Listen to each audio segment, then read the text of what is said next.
Hey YouTube, and welcome to another MicroPod. A long time coming with holidays and everything else going on. I did plan to do these every 2 weeks and not every 2 years, as I said to the guys previously before we got on there. Big quick shout out to. Oh, do you know what? Do you know what? It's doing it again now. There we go. Oh my God! There's always something. There's always something. Why does my PC talk to me whilst I'm trying to talk? I wonder what you're going on about there. It's like, wait a minute, it's the GIMP got out again. Get back in your box. Get back in your box. I keep forgetting there's a YouTube video open in the background with a speech, you know, with the text. Who's that talking? Who's that talking? And as soon as it's me. I start talking back to myself. I'm starting to introduce myself to my own podcast. It's great stuff. Oh dear. Anyway, where was I? So yeah, big shout out to the guys at the DX Mansion and Project Xbox, and our main partner as well, xboxdvr.com. Make sure to go and check them out for your Xbox DVR needs and uploads and all that sort of thing. Go and check them out. And so yeah, here we are, guys. I mean, Christ, how many weeks is it? 4 weeks? 5 weeks? It's got to be a while, isn't it? Too long. Too long. We've had so much to talk about, and you know, we're here anyway. We're here. That's the main thing. So without further ado, go through the guys. Give yourselves all a shout out. If we can start with you, Mr. Mackay. It's McKee. I'll just throw that out there first. Hang on, I'm reading it out here. I'm reading your name out. Mackay. McKee. I thought we were calling me Andy Mac, for God's sake. Right. You keep saying that, you're going to make me hungry. I want a big one. Look. It's live. Leave me alone. I can't help these things. It just goes Pete Tongues as it goes live. We're fine until then. Anyway. Andy Mac, introduce yourself, mate. Hello, YouTube. Let's get this going. And Andy McKee. Look, you told me Andy Mac. Get it right, all right? Oh my God! Right, I suppose I'm gonna have to do it now. I'm gonna have to introduce him. Keep it as minimal as possible, please, if you possibly could. To at least 30 seconds would be fine. Let's Delpoi, introduce yourself. Hello, everybody. It's me, Del, one of the DX men at the DX Mansion. I'd just like to give a shout out. This is a special one to the Royal Street Kings, which is, I mean, a great group for anything to do with Forza. Those guys do great paint jobs. It's just amazing to see what they do. But also, congratulations, especially like because Doug let us know that they went from 80,000th rank in the world. In 7 days, they climbed all the way up to 10,000th in the world. They've absolutely been smashing it. So congratulations to you guys. Yeah, well I got a shout out there. There you go. Thank you very much. And last but not least, our friend from across the pond, the Sherminator. Introduce yourself, mate. What's going on, YouTube? What's going on, Facebook? What's going on to all the members of Project Xbox, the Mansion, Roscoe's video? Just want to say it's been too long coming. Glad to be here.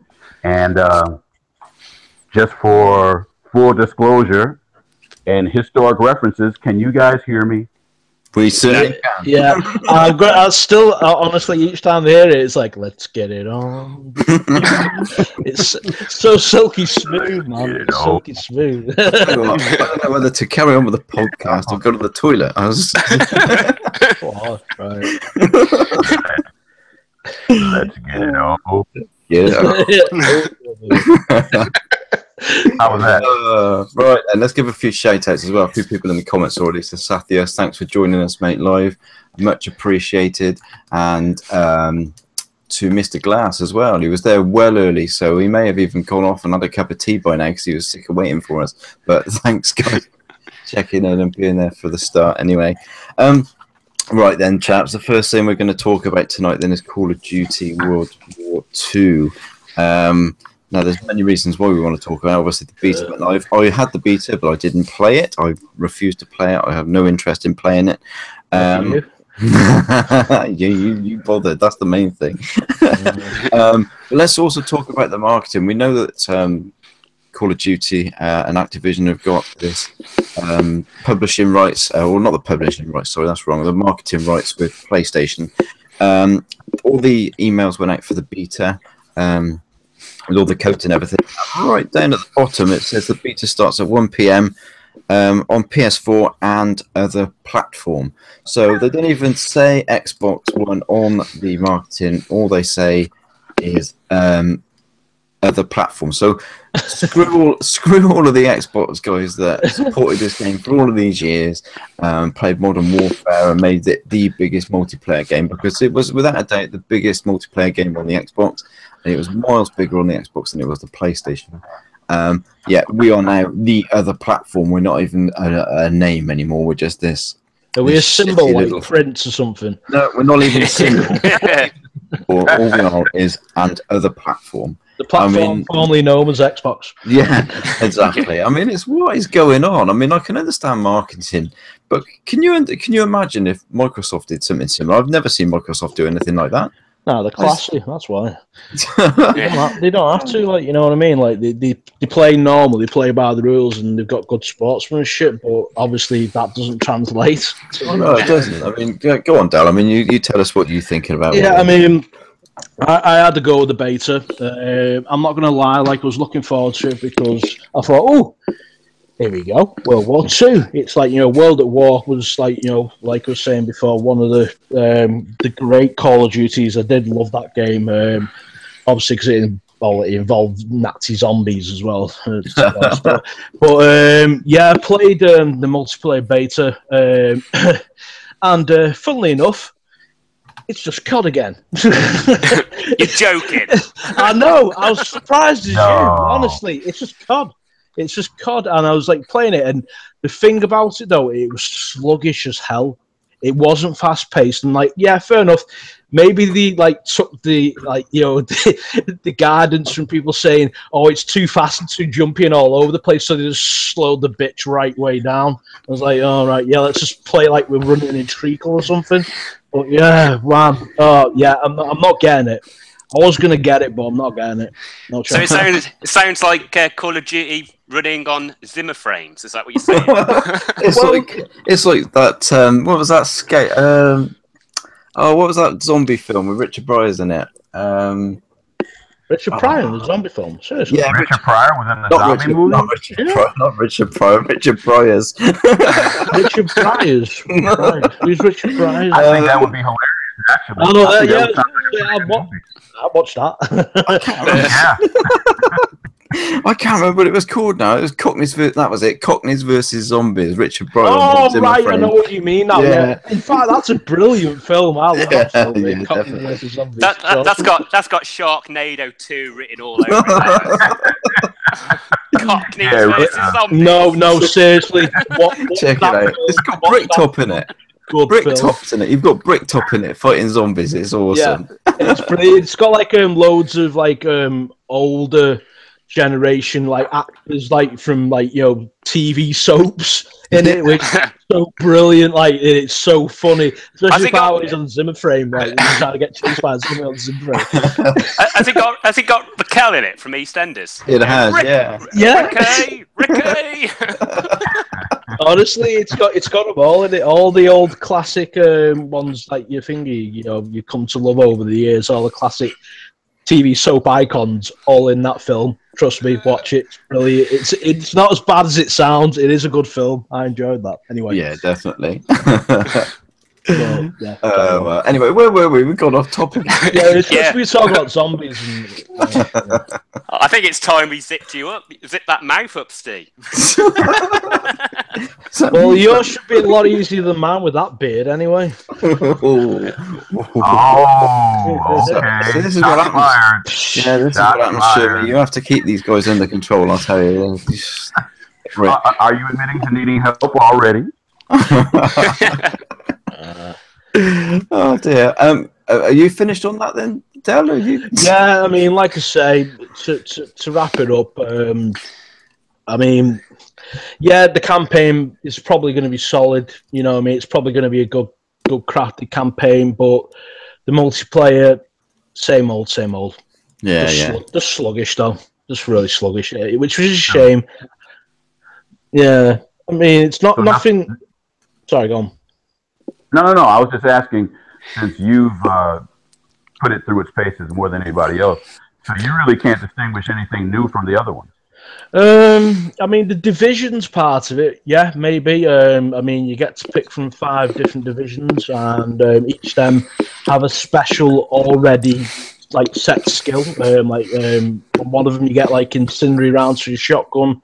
Another you get a suppressor. Another one you get a tripod for your finger. But it's nothing new really. It's nothing that good, and that's not to offend any like people who like COD out there, because I know it's got a big fan base. But yeah, not for me. It lost me after Modern Warfare 2. To be honest, that was my last favourite one.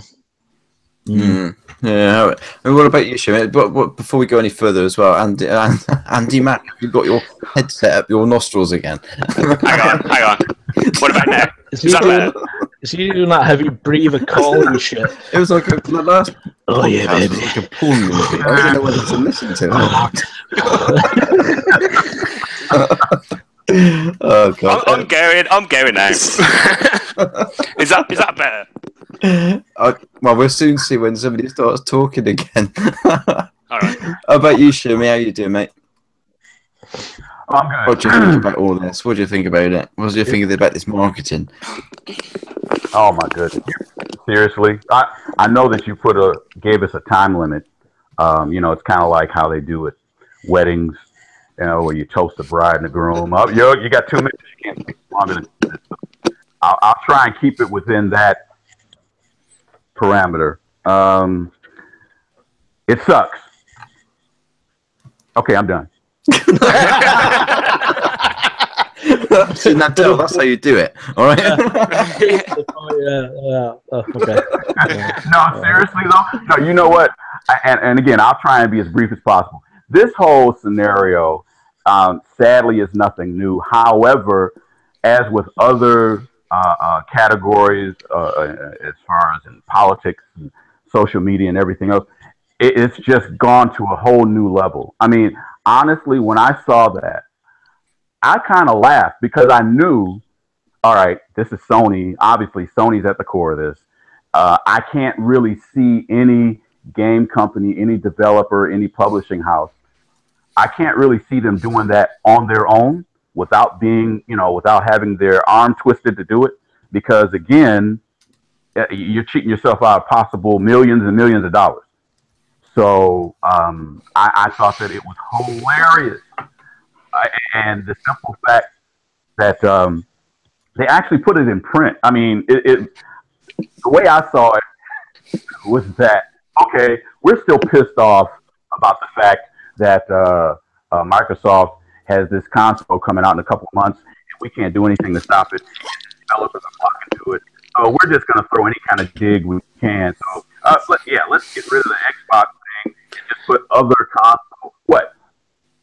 Did they really think people were going to assume that they were talking about the Switch? Hey, Sherman, it runs in 4K on the Switch.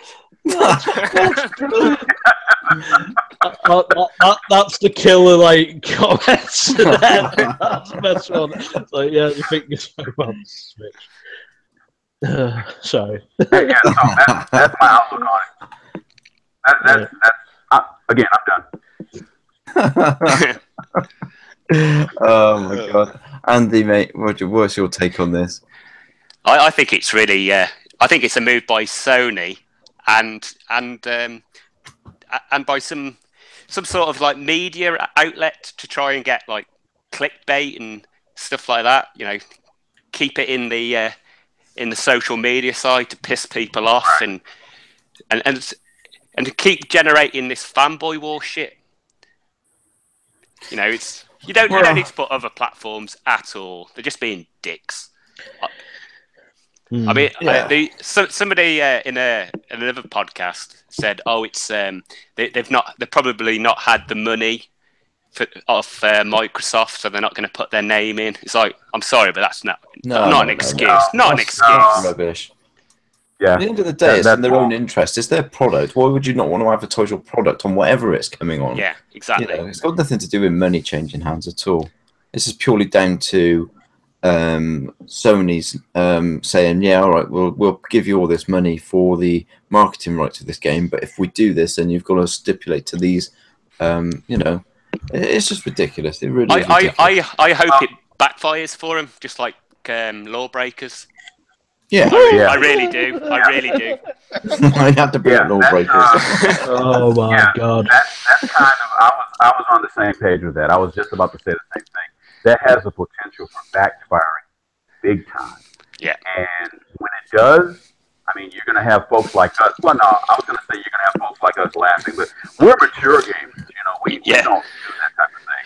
You know what I'm saying?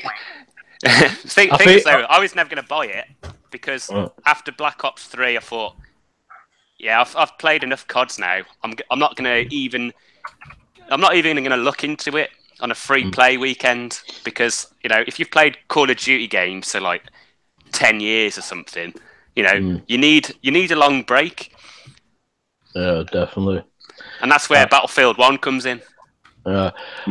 Also, I think we'd like to put like a bit of a disclaimer there and say sorry to the 30 people who are playing Lawbreakers at the moment. Wait. I think you added just one too many zeros. Just three guys running around the map saying, "What do we do? What do we do?" I don't know. And of those three people, I reckon two of them are only on there to test the servers.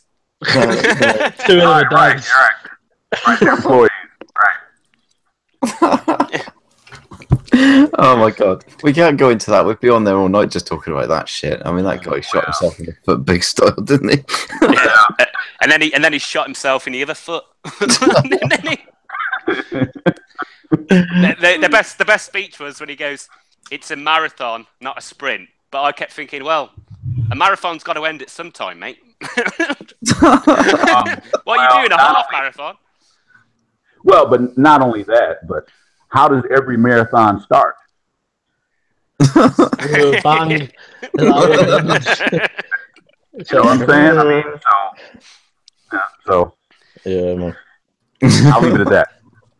Yeah. That's going to be free to play soon anyway, so who cares? Oh, well, it's not free to play now. I thought it was free to play already. Well, you know what? Let me ask you guys, since you said that, let me ask you a really quick question. So, with everything that we know about that game and all the politics behind it, if Microsoft were to offer that game as a Games with Gold, you know, the free thing they do every month, would you actually download it, or would you just like say, oh, screw that? Sherman, I'd download it and then uninstall it. You know, I would only install it if they gave me £50 of reward credits, so I could buy something else. I'm sorry, but like, I mean, the thing is with like what happened is Cliffy B's ego got ahead of himself, and it just got completely in the way of everything. It was him who ruined that game, which is a shame because like the dev team probably like worked like tirelessly on it, but his own ego just bollocksed it up. What was it? You know, I keep hearing that from people, but I just got to ask. I mean, yeah, okay, everybody knows what he did with the original Gears, but beyond that, because that was so long ago, what has he really done that would warrant him having an ego in the first place? No, I'm serious. I'm not trying to be funny. I'm serious. He's got a point. He's just a rich wanker. He wants to stay relevant. I mean, at the end of the day, you only have to listen to like, you know, some of his Twitter outbursts for that. You know what I mean?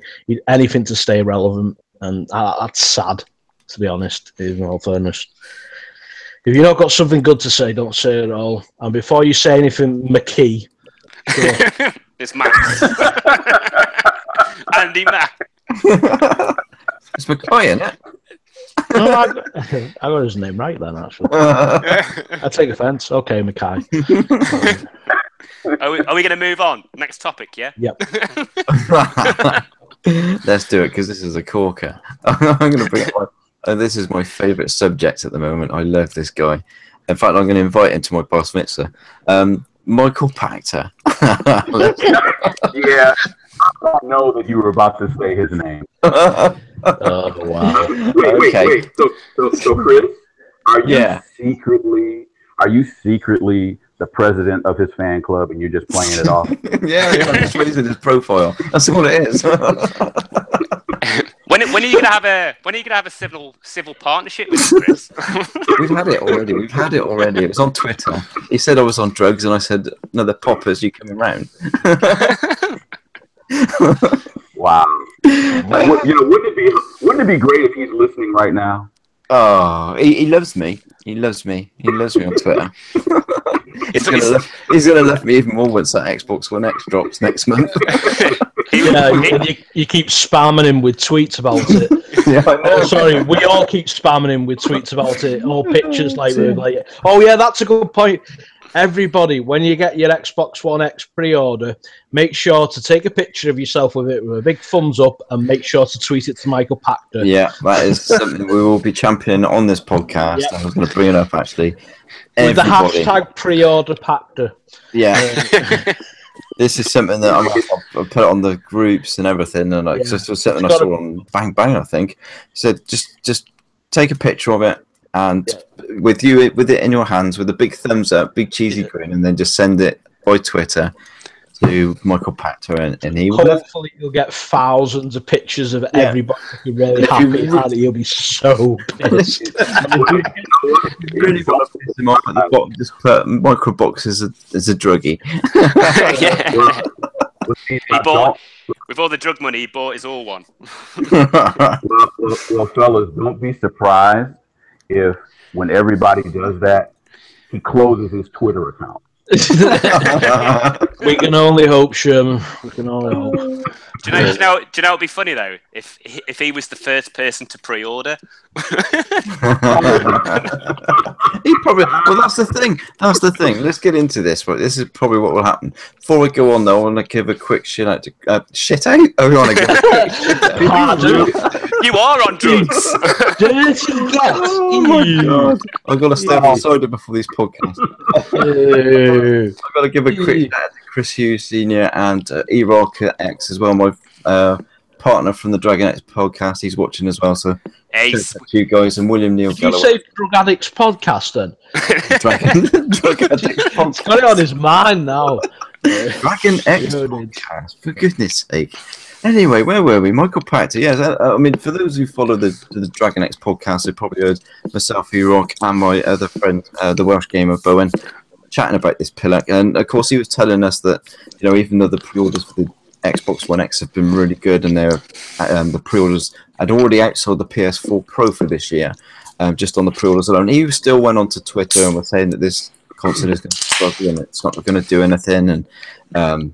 And I tweeted him, this is one of the famous sort of you on drugs, drugs MicroBox, because I said to him, well, that's bullshit. I don't know where you're getting this from. And, you can't tell a gamer that he's not going to buy a console. Because at the end of the day, we are gamers, and the hardcore gamers want the best kit on the console of their choice. We're going to buy the X. It's as simple as that. But now he's come out, after all of that and all the shit I gave him, now he's come out and said that the Xbox One X will outsell the PS4 Pro easily and ship over 2 million units on launch. So I'm like, what is this guy on about? It's like, if he covers all bases, he'd just do one thing one week and do the next thing next week, and then whatever happens, he's right. It's like, what's he going on about? So, I mean, I haven't had a chance to speak to you guys about him yet. I mean, what is your take on all this, Michael Pachter business? 1 minute saying it's not going to sell, the next minute saying it's going to sell. I mean, is this guy really somebody that we should be listening to in the gaming community? And I will go. I'm going to go to Andy Mac this time. Yay! I think he just makes shit up just to cause a stir on social media, and then when everyone says you're a liar, you're full of shit, he goes, well, I'm going to have to change my tune now so I don't get sacked. Because I think that's the only thing that's keeping him in the job, changing his story afterwards. He's butthurt that he's been proven wrong, so he's just changed what he's got to say. So everyone goes, yay, we like you again. But secretly, everyone thinks he's a dick. He needs to retire. He's too old. He's too old to be talking about games, to be quite honest. I know it sounds bad. Whoa. The way. Watch how you say that. No, I don't mean the way. Clean it up. Clean it up. Yeah, you better clean that up. Go on. Yeah, I'll take the shovel off you. He looks. What I mean, he's too old. When I mean he's too old, he's well past his prime to be even talking about games. Keep going. Yeah, No, I'm not saying anyone else is old. I'm just saying he's too old. You know, I just think he's a dick. He needs to retire. He needs to retire, doesn't he? He needs to retire. The sooner he retires, the better it is for everybody. I don't think he should have retired. I think he shouldn't have started, to be honest. I think he should. I don't understand how you can talk about something you've got no understanding of and you don't actually do yourself. I don't get it. I think he should do comedy, to be honest. He should have his own comedy show. Oh, wait, he does. It's called the Pachter Factor, isn't it? Pachter Factor, that's it, yeah. It's like the Hancock's half hour. Yeah. Wait, are you serious? He really has a show called the Pachter Factor? Yeah. Yeah, he does. He has one called the Pachter Factor on YouTube. Wow. Well, it shows you that I've never watched. Don't worry, you're not the only one, mate. Don't worry. You've got class, Sherman. Thank you. And again, I realized that was another way for you to clean up the age thing. Yes. I was almost offended. Almost. Well, you're not old. You're not old, Sherman. You're only 42, aren't you? Oh, you're good. You're trying to get the good side. Oh, yeah. I just go to show how much you listened last time, isn't it? He's putting you up for the kill. Right. Hey, you know what? Go ahead. I got a big tub of popcorn next to me. Butter me up. You wait till we play Battlefield 1 after. Oh, yeah. Then I'll be the old guy on the team because I'm shit at that game. Oh. We all saw my screenshot. Yeah, we did. We'll see. It's all about the points. It's not about the kills. It's TFO, man. TFO. Oh my god! Right, Del, what's your take on the Pachter Factor? Whenever I hear his name mentioned, to be honest, Matt, I get that sound in in my head where it's like you've got the TV on and there's nothing on the channel, the white noise thing, shh. I can't take him seriously because he has said so many things that have just turned out to be so utterly wrong. It's like I'm of the same view. It's like, how the hell has he kept his job? And to be honest with you, like I said to you as well, Micro, I would have sent that tweet to his editor because he said a few things. He said someone else. He was telling them to F off the other day, on Twitter. So he is slowly losing it. He's not. I don't think he knows what to do, and he's just basically now saying, "Oh well, yeah, it's going to do really, really good." It's like, yeah, that'll get him all on my side. And no, you're a dick. Fuck off. You know what you like. You know what I mean? We're not stupid. It's like, yeah. It's kind of bizarre. It did take me aback a bit. I was quite surprised when he said he must be on drugs. It's supposed to be professional, isn't it? Yeah, it's supposed to be professional. I don't know what's happening to these people on Twitter. They're just losing their heads. Either they've got that, or it's the same problem I've got. And Michael Pachter's daughter's getting hold of his bloody his phone. At the end of the day, the way you've got to look at it is he has articles that go up in Forbes. Forbes is a well-respected magazine. Yeah, you can't talk like that. So even if you think, it's just off the cuff type of talking, you can't talk like that. You got to be professional 100%. You're in that position. So yeah, it's not, you're in the public eye. Everybody knows your name. I mean, he should be acting in. What the hell are you doing, Mickey? What are you doing? What? I just turned the light on in the living room. Light on? It sounded like you're putting the bloody light in. I don't know about putting it on. The light bulb has a zipper? I know, yeah, that's what I was thinking as well. What? Someone's lying. You mentioned Michael Pachter and he was undoing his flies. I'm getting worried. I know. You're the one who loves him. I've been calling him a dick this entire time. Oh my goodness! Wait, so you've been calling him a dick, so you decided to attach sound effects to that? Look, Sherman. I said you were 42. Yeah. Okay, my bad. I apologize. We have this alliance thing going on. I understand. Please accept my most humble apology. Well, yeah, my like ruling decision on him is I pay no attention to him whenever anybody puts up anything, an article about him, and like, oh, look what he said now. I don't listen because it is his opinion. It's a cow's point. It's a moo point. You know what I mean? It's like a cow's like your opinion. It doesn't mean anything to me. It's a moo. Yeah, no, and I think it takes us on into to the next topic really, and that's the state of gaming journalism as a whole at the moment. Yeah, I know what's coming up. It's funny. Yeah, this is something that me and Andy Mac have been talking about earlier, and it's what is going on with gaming media at the moment. I mean, there was a time when you became a gaming journalist because gaming was your passion and it was what you loved and it was what you enjoyed doing. So the chance to be a gaming media journalist and get into that was just an amazing opportunity.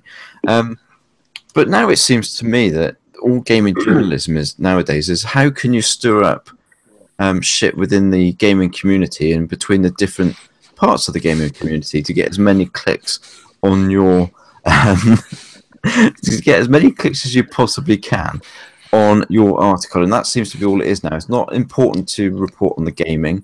It's not important to report on the games and how great the games are and all this sort. It's just about getting those clicks and to get that hate going. So I'm going to go to you, Dal, because I know.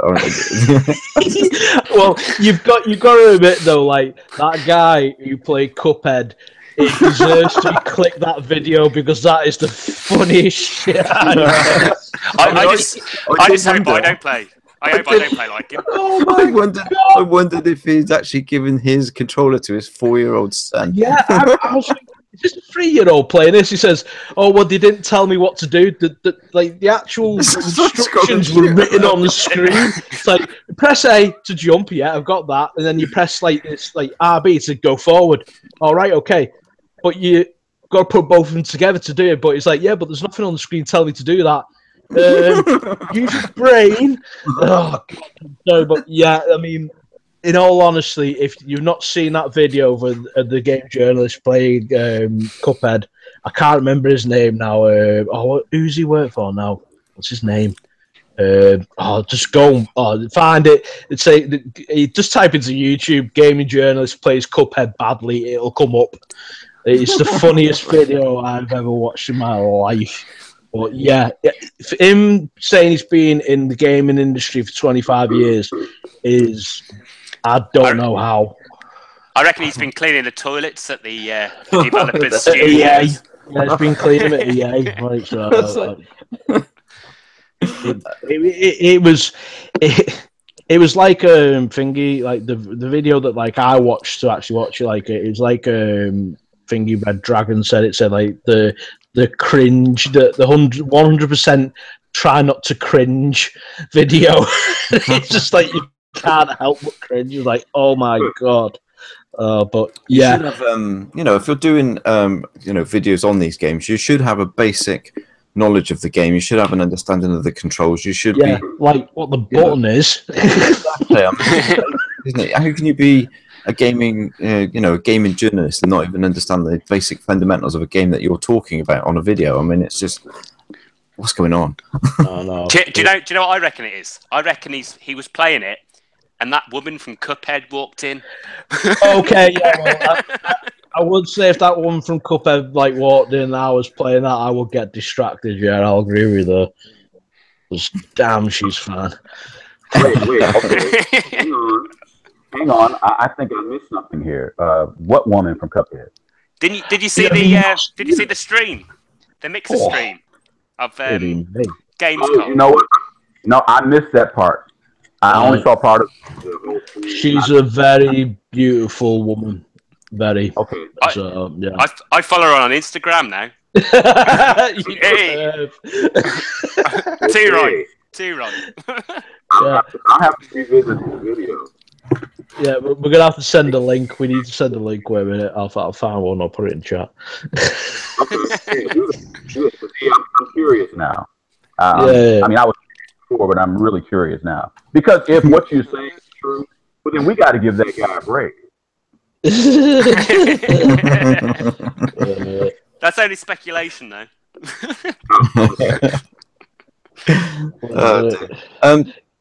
Flip's made a good point, actually.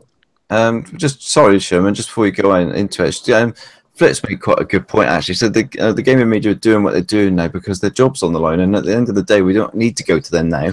We can go to all these streamers on Twitch and YouTube. So they're constantly battling with that. But you have got to ask yourself, though, does what you're doing, have to be? What am I trying to say? Or what I'm saying is, you should be reporting correctly on what you're doing, and in a professional manner, and you should be supporting the gaming media. When you start thinking to yourself that we could lose people, then you've got to pick your game up and do a better job at what you're doing than clickbaiting, basically. If you're reporting and what you're talking about is of a really good quality, and people will come back to you. I mean, I go back to certain websites because I know they're going to be good at what they do. I won't go to Twitch or YouTube to watch stream. I'm not into watching streamed games and things like that. Personally, as a gamer, I prefer to play them and not watch somebody play them. That's like watching somebody, I don't know, what's a good acronym? It's like watching a Formula One driver, isn't it? If you had the opportunity, you'd actually be in the car. You wouldn't actually be watching somebody play it. And as a gamer, we have the opportunity to buy the game and actually play the game because, it's obviously a different field, isn't it? But we have the opportunity to actually do these things ourselves. But I don't really truly understand the concept of streaming games. But no, I mean, he's got a valid point. But just to me, it just feels that, the gaming media should be picking the game up and making it a better quality, as opposed to using clickbait, console war posts as they do nowadays. But sorry, Sherman. Anyway, I'm going off on a tangent. what were you going to go and say about it, mate? Well, see, I have a couple of opinions about this, and more or less, they all center around the legitimacy, which is what we're talking about, but to a certain, I guess, an extra level. Now, first of all, as far as Pachter, right? So the thing I always think about whenever I see Pachter act like he's flipping out or behaving schizophrenic like he has been for the past week. First of all, my question is, he works for Forbes. He's a writer for Forbes. All right. So what in the world is Forbes doing writing about video games? I mean, I understand video games are a multi-billion-dollar industry. I get that. And Forbes is all about money. I understand that. But the way Pachter comes off, he presents himself as, oh, I work for Forbes, but I'm also a die-hard gamer. I mean, but we all know the way he writes, that cannot be true. So it seems to me that if Forbes really want to present themselves seriously to the gaming public, that they would go get somebody and actually in the interview process, they would sit him down in front of an a PlayStation system, an Xbox system, and they would throw this game at him and see how well he does. Now, I guarantee you, Pachter, do you really think that he would be able to hang in that type of scenario? No. But yet, I don't know, maybe he's married to like the CEO's daughter or something. I don't understand why he's bothered, how he maintains his job. And which leads me to my next point that deals directly with you, Chris. Yeah. That tweet exchange that you guys had, I agree with Dell. I mean, you should send that to his boss, the powers that be over at Forbes, because what a lot of people forget or they just don't know is that most companies especially that have writers, most networks, that type of thing. Any company that employs journalists, they have a morals clause within that's part of their employment description. It's part of their contract. Most of them have a morals clause which dictates not only are you supposed to maintain a certain high standard when you work for it, when you're on the clock, so it extends to when you're off the clock. That's why, you see athletes get in trouble when they're at a bar and they get into a fight, or politicians. Well, we all know that they're going to do what they want to do anyway, but still, even they have to answer to certain committees for bad behavior, with the exception of one president, but we'll get into that later. You shall not be named. Right, exactly. So, I mean, the point I'm trying to make is that if you were to send that tweet out to his boss, then it's possible that he might have to deal with some repercussions, because that was just totally unprofessional. I mean, that's already been established. We already know that. But still, it almost seemed as if he took enjoyment out of it. It's like he really got a kick out of going back and forth with you, and, like has already been said, other people. I mean, this is obviously something that he's not new at. He's been doing this type of behavior for a while. So, I don't know if, like, well, I'm not going to get into what would make him do it, but other than what's already been said by Andy Mac. So, it's just, there's that whole morals clause thing. And as far as everything else, it's sad, but you guys have heard, I know over here in America, there's a term that's been floating around for the past almost year called alternative facts. Yeah. Yeah. Okay. And sadly, that has actually leached into the gaming industry as far as journalism is concerned. I mean, we all know what's the real deal as far as, I mean, example, the Scorpio pre-sales. Everybody knows. I mean, it's been verified. So it's not a rumor. It's been verified that they sold out in hours. Yeah, I'd like over here, like in the UK. I mean, I checked everywhere. There's like Amazon, Game, like Asda, Tesco, every single place that you could think that you could get one from, gone. Even all the catalogs places that we have like set up over here where you can place someone on finance, just gone. None of them. Right. Just, exactly. But guys like Pachter and a few others, they're trying to plant seeds of doubt in everybody's mind. Like, oh well, it didn't sell as those pre-orders. They're not as good as everybody says. And why would you lie about something that can be easily fact checked? But then again, it goes back to that whole alternative facts thing. Like, oh well, your facts don't mean anything because my facts feel better to me, even though they're not really facts. It's just an opinion, or it's just a flat out lie. So, unfortunately, that's slowly becoming more of the norm now in the gaming industry, and I find it to be kind of sad, especially when it's being adopted from with a whole website, with a gaming site, where it seems like 75% of the staff, they're all just like you said earlier, trying to get, they're doing things for clicks.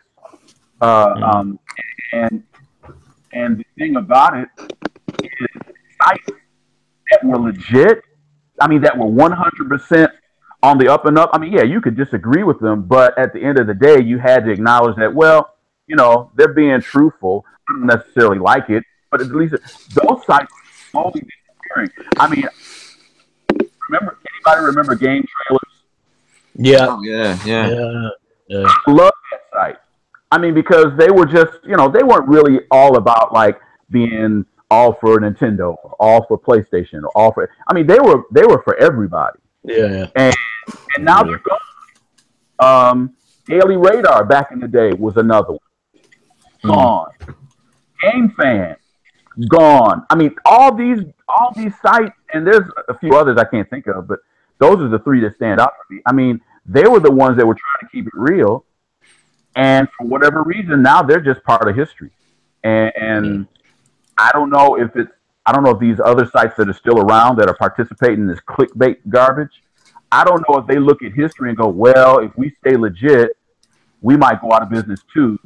So let's do whatever we can to, get people angry and start fanboy wars. And I just, it's unfortunate to me. It's just, I look at it and shake my head. Yeah.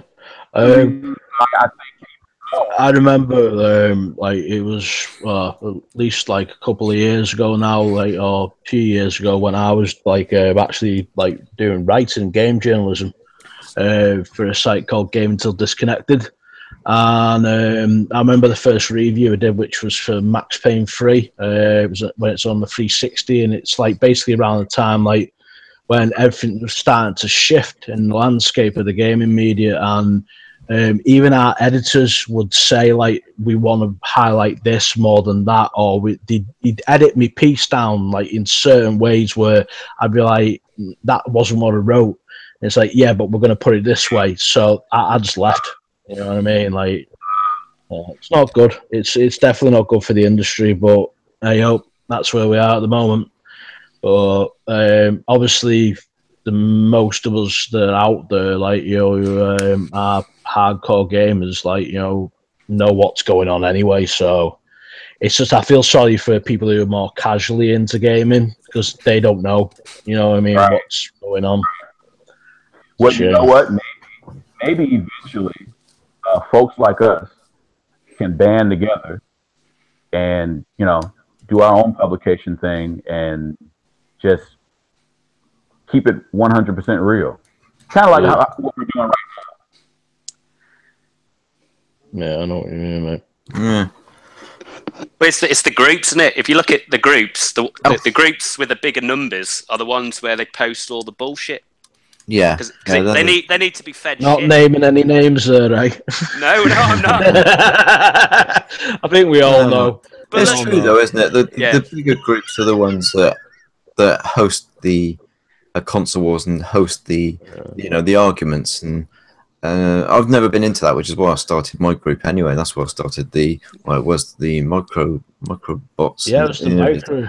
I can't believe you forgot your own name then, mate. Yeah, I did. Hey, mate, it was a while ago. It was a while ago, yeah. I mean, the MicroBots group was something I started. It's now Project Xbox. It's the same group, but rebranded. But I mean, that's why I started that group, because I was sick of going into groups and ending up arguing the toss with somebody just because they didn't like the game console I liked, and I just got fed up of it. And sort of that's why I started that group up. Yeah, I mean, it's been going a few years. We've not grown massively, but there's nearly 900 members in that group now. I think it's done pretty bloody well. And it's none of that, no arguments in there, because we're all fans of the Xbox brand, and that was the idea. That was the idea. And there are other groups like it. I mean, DX Mansion. I mean, another great group that has all that. There's none of this argumentative sort of my console's better than your console bollocks. It's just people who enjoy their gaming console choice. And the thing as well, when it gets into an argument, we just shut it down straight away. Yeah, exactly. I mean, not everybody agrees on everything. Even when they like the same things, not everybody likes the same thing. But don't feed it, control it, and try and shut it down before it gets out of hand. It's just stupid. Yeah. See, the problem is, people actually disagree on something. You know that old saying, my grandmother used to say, you can disagree without being disagreeable. Yes. And for whatever reason, in the gaming industry, that concept got lost somewhere along the way. And it's if I'm on a message board or a chat room in some site, and it just devolves into that type of behavior, I just immediately click off. It's look, I got enough things during regular life that can annoy me. I don't need the subject of video games to annoy me. So I just Yeah, it's just getting. It is.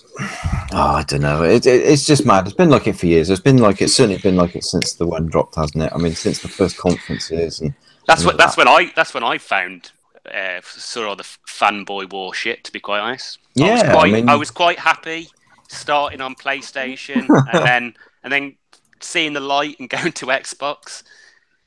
You know, I didn't go.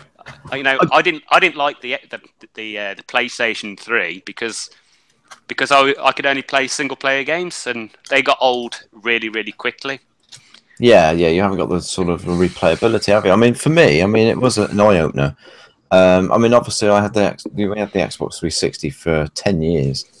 I was on that system, and you know, I had the system and I gamed on it. I never went onto forums and groups and all that sort of thing. I stayed away from it. But when the announcement came out for the Xbox One, obviously, you know, it was my interest was there, and I thought, right, and then I started going on all the groups, and I started seeing all the hate and all the hate in the media, and then the E3 conference came, which was an absolute disaster. It was a disaster. You can't take that away from it. But what made it an even bigger disaster, and it's something that we've spoken about many, many times, is the fact that Sony went back and rewrote their whole conference to make Microsoft look like the bad guys because of the backlash that they were getting. Sony thought, oh, we can take a massive opportunity out of this, and they did. I've just sorry to interrupt. Like, I've just got a message from like the DX mansion, and basically, you know how I said that the Royal Street Kings were 10,000 in the scoreboard. They're now in the 8,000 bracket. Yeah. Wow, they're turning it up in fours, man. I'm sorry, I just had to say that. Like, and all the guys there. Anyway, sorry. You carry on, mate. Carry on. That's just amazing. That. I like the pic you've just posted in the. Oh yeah. Because I was trying to show Sherman who you're talking about from Cuphead. Sherman, check the MicroPod thingy chat. I might have to go for a bit actually. I know you've got my interest now. I'm gonna have to have. Oh my god. That's my sack right this second after. Is anyone else thinking? Just move your hands. Just move your hands. Oh my goodness! Wait, where did you say I need to go? The MicroPod chat, like on the Facebook. If you go in there, you'll see the picture of the lady from Cuphead. And she is a proper lady. She's beautiful. She's something else. So, yeah. And she's an illustrator. She does all the inking and everything like that. I thought that was awesome. I thought that was awesome. That was when she said that. Yeah, it's like wow. She like actually does all the illustrations for that. And they're very technical, aren't they? I mean, wait, just very much. Hang on. These guys, go on. She's fine to be working for them. She needs to work for us. Right. Okay. Now we just want to apologise. Like, you know, if anybody's sensitive about the subject, we weren't like, you know, objectifying the woman. Like I said, she is very beautiful lady. Like, and yeah, when she went on at Gamescom, wow, it was like whoa. So again, fellas, what I said earlier, we need to give that guy a break. Really, how many of us would be able to concentrate on the game? You know what? That's what I was thinking. It's like, why is he taking so long? Nah. Be like, oh, I get it. Yeah. You just draw over that line again. That line, like the yeah.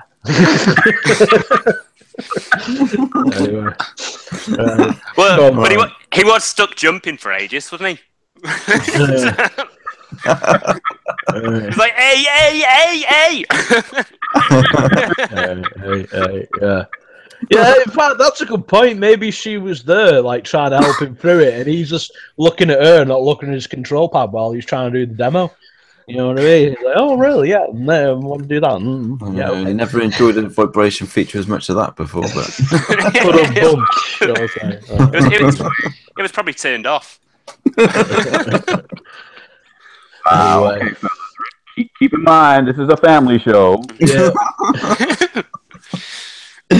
Oh my god, on that one, I think we should move on. Everybody's had their say on that, haven't they? I haven't missed anybody out. Well, you have actually, but I agree with everyone else. Oh, go. Go. Well, Cuphead lady, the end.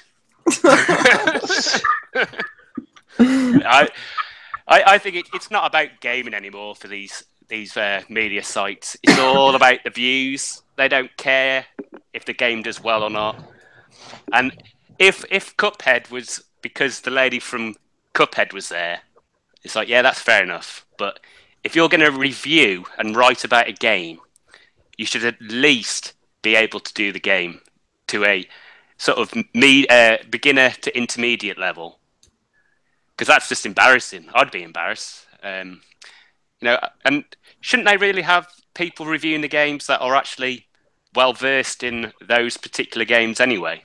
Like you wouldn't have a guy who likes RTS games playing Call of Duty, or a guy who plays first-person shooters playing an RTS game, because they'd be like, "What? What do I do?" Yeah, no, it's a good point. I mean, this is a game genre that's been around for a long time. Of course, I remember playing sort of Xenon 2 on the Amiga. You know, I mean, this genre's been there a long time. And Project X as well on the Amiga by Team 17, amazing game. You know, this game genre's been going for a long time. And these guys have just... This seems to be the thing with gamers at the moment. I think we've been handheld for too long, you know. Oh, it didn't tell me on the screen to push A or things like that. And this is another example of this is recently with the Crash Bandicoot remasters. You know, these guys brought these games out as they were, and everybody was bitching and moaning because they were too hard. They were exactly the same game we were playing 10 years ago. Exactly. It's just that we have been muddy cuddled and held by the hand through all these games for so long. They're not hard anymore. I mean, the problem with a lot of stuff is there's too many people copy and pasting the same videos and the same. You know, you go around YouTube, right? You can scroll through YouTube and you'll see people report on the same video, right? So what I do is I don't even bother to look at them. I just go, I've got a small amount of people I sub to. They all know who they are, you know, and it's quality over quantity for me. I mean, you know, I don't need to see 10 videos of the same thing, and I call them dog shit videos because that shit's everywhere, isn't it? Yes, yeah, that's it. What dog shit is? Yeah. Where do you live? I don't live in the city, mate. Out in country. Sort of. Big town. lots of fields. So if I went quiet there for a bit, I had to mute me mic while I need to do something. So You're very... that's fine, mate, honestly. None of you missed me. God, I can't even believe it. You see what I mean? Anyway, go on, what are we up to? Andy was just giving us our take on the old gaming journalism. Yeah. And Cuphead. It's a sorry shame that person can actually put 25 years in the industry on his actual, like, you know, his not CV as much, but his profile to say, 25 years in the industry. Well, you know what, mate? I've been gaming for 34 years, and I tell you what, it wouldn't have took me that long to realise that you need to press like the A button, then the RB one to get over that fucking bloody old. Did you see him? Did you see him when he was trying to kill everything? Yeah. No. So he has to jump on those pink light things. Yeah. And it's like you have to go from one light to the next one, and then to the next one, and then he'd do one, and then he'd mess up the next one, so you'd have to go all the way back to the beginning again. It's like, oh god, just kill yourself, mate. Just kill yourself. I mean, that's one thing I've learned when I'm doing my videos, when I capture game footage. If I've played shit in that game footage, it's going in the bin, because I don't want people seeing me fuck up like that. You know? Oh, I don't care, to be honest, because I never say I'm a great gamer. I just say I game for fun. If I'm shit, I will laugh at myself. I'm like, check this shit out, guys. We've all seen the post. Let me ask you guys a question, and this kind of addresses the conspiracy theorist in me. But do you think it's possible that maybe he was just jacking around on purpose? What, jacking off on purpose? No, get your mind out of the gutter. That's interesting, actually, because at the end of the day, that would get the clicks. Right. That would. Yeah. That would. Because, I'm sorry, like I say, it is a funny video to watch, so maybe that might be in his plan. It worked. It got us talking about it. Well, yeah. Out there, he's got baby hands and can't hold an Xbox control pad. That's a good point, actually. I don't know. Like that, I've never thought about it like that before, Sherm, but yeah. Well, the thing is, they probably do it so they can get bad reviews, or people go, "Oh, don't buy it. Don't buy it. Look shit." Yeah, that might be the other part of it as well. Yeah, it's like, oh, this game's like really bad. It's too hard. Like, I don't get it. Even though it's a platformer, and we all remember from our childhood what it used to be like playing platformers. It was bloody hard. Yeah, they weren't easy. Yeah, exactly. You never were. How many games did I have on my Mega Drive and my Amiga that I never even finished? I never even got off the second level. Oh, it's all right though. Battletoads on the bloody level where you gotta get on the bike. Battletoads bike level. But it's all right though, because we got co-pilot, so we can let somebody else do the level for us. You know, it's like, oh, I can't do this level for me. That's if, like, you know, we got friends, I suppose. Yeah, there is that. Yeah, I'll be your friend, Steve. Nah, you're all right. Jesus Christ! All right, well, let's move on then. Well, could be this co-op, like your couch co-op. So yeah, Yeah, what were you saying, mate? Sorry. Oh no! I was just making up. I just asked, did anybody notice that Steve didn't say yes? Can we say yes now? Should we all say yes after 3? So that you could be his friend. He didn't say yes. Yes, he didn't. Then. You're right, Sherm. He didn't. I'm shy. That's what I like to see, a good, healthy relationship between everybody on this show. I've never played by the rules. I thought everybody knew that. Oh, Jesus. Next topic. Right, next topic. Here we go. We're going to move on now. Right, they had a surprise announcement this week, and this is a big one for me because I've been waiting for this game to go on back compatibility for months because it's something that I've got sat here. I wanted to play through it again. Loved it on the 360. It was in my top 3 games on the Xbox 360. And they've announced this week that they've remastered it. So Eleanor Remaster is dropping on the 14th of November. Incredible game. I mean, the tech they used in that game was just like nothing else. Unfortunately, I mean, it was such a big task for the developers that made the game. I mean, they're not even going now, I don't think. They went down quite quickly after this game was released. Technically advanced for the time, amazing story by Rockstar. Real story as well. It was a real backstory to it. There was some. It's about the Black Delilah. Yeah, the Black Delilah case. So. Yeah, that's it. I mean, a lot of I think all of the crimes were based on real crimes, weren't they? Yeah. It was just an amazing game, and I absolutely loved it. And I played through it twice on the 360, and as I say, I was waiting for back compatibility, but they've announced this remaster that's coming on the 14th of November that's even going to be enhanced for the Xbox One X. I mean, I cannot wait to play this game. I really cannot wait for the 14th of November. It's just dropped from nowhere. I didn't even know it was coming. So, I mean, what are your guys' takes on this? I mean, have you played the game? Do you look forward to it? Are you not interested by remasters? Sherman, what's your take on this, mate? Well, first of all, just to show you how much out of the loop I've been within the past couple of weeks, I just found this out last night. I was stoked like you because, like you said, the 360, that was an excellent game. And any of you guys remember the movie? Yeah, I remember the movie. The movie was amazing. I love the movie Eleanor. It was awesome. So, I mean, it's got a really solid heritage. So, the simple fact that, because I've been doing this a lot now, as we inch closer to the release of the Scorpio, I mean, I want to know, hey, is it going to be enhanced? And then as soon as I thought that, I read enhanced for the Xbox One X. So I'm like, oh wow, okay, so this game might actually look like the movie. So I'm all there. I'm kind of like because I saw your post last night where you said, "Hey, where are the pre-orders?" That's kind of where I'm at. I'm really excited for this game. That's it. Yeah.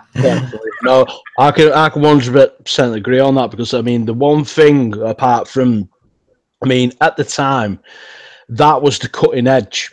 You know, the way they did it with the actual with the motion capture, everything. Yeah. That was like bleeding edge technology that they had in that game. And it was because obviously you had to, like, you know, try and see if you could tell if they were lying just by the way they were acting. That's how, like, you know, much they wanted to go through the game. But the great thing that, like, sounded out for me when they, like, you know, announced this was releasing was Xbox Enhanced. Now, we know that the enhancements are going to be the textures, because even though, yeah, when it first came out, I was blown away by that game. It's not aged that well, but if it's getting all the enhancements to it and it's getting all the textures flushed out, and it's going to look, you know, they're going to redo every, like, you know, part of the texture to that game, that it's going to look phenomenal. Really is. Yeah. So I'm really looking forward to it. I mean, it's a great game anyway. Like I say, obviously it's based on, like, you know, the Blackdale Island murders and a few others that were, like, you know, happened back in the day. I don't know about you guys, but, like, I've always wanted to be, like, a bit of a detective. I like stuff like that, thrillers, like anything to do with the mystery about it. And that game was just, yeah, it was quality. It was quality at the time, and I hope it's a good success again when it comes out, which I don't doubt that it will have success. You know what I mean? I think that's going to sell like hotcakes, especially like a really enhanced version of it. Wait until they release, like, the trailer or screenshots of it. Yeah. I mean, it was amazing. It was amazing, popular.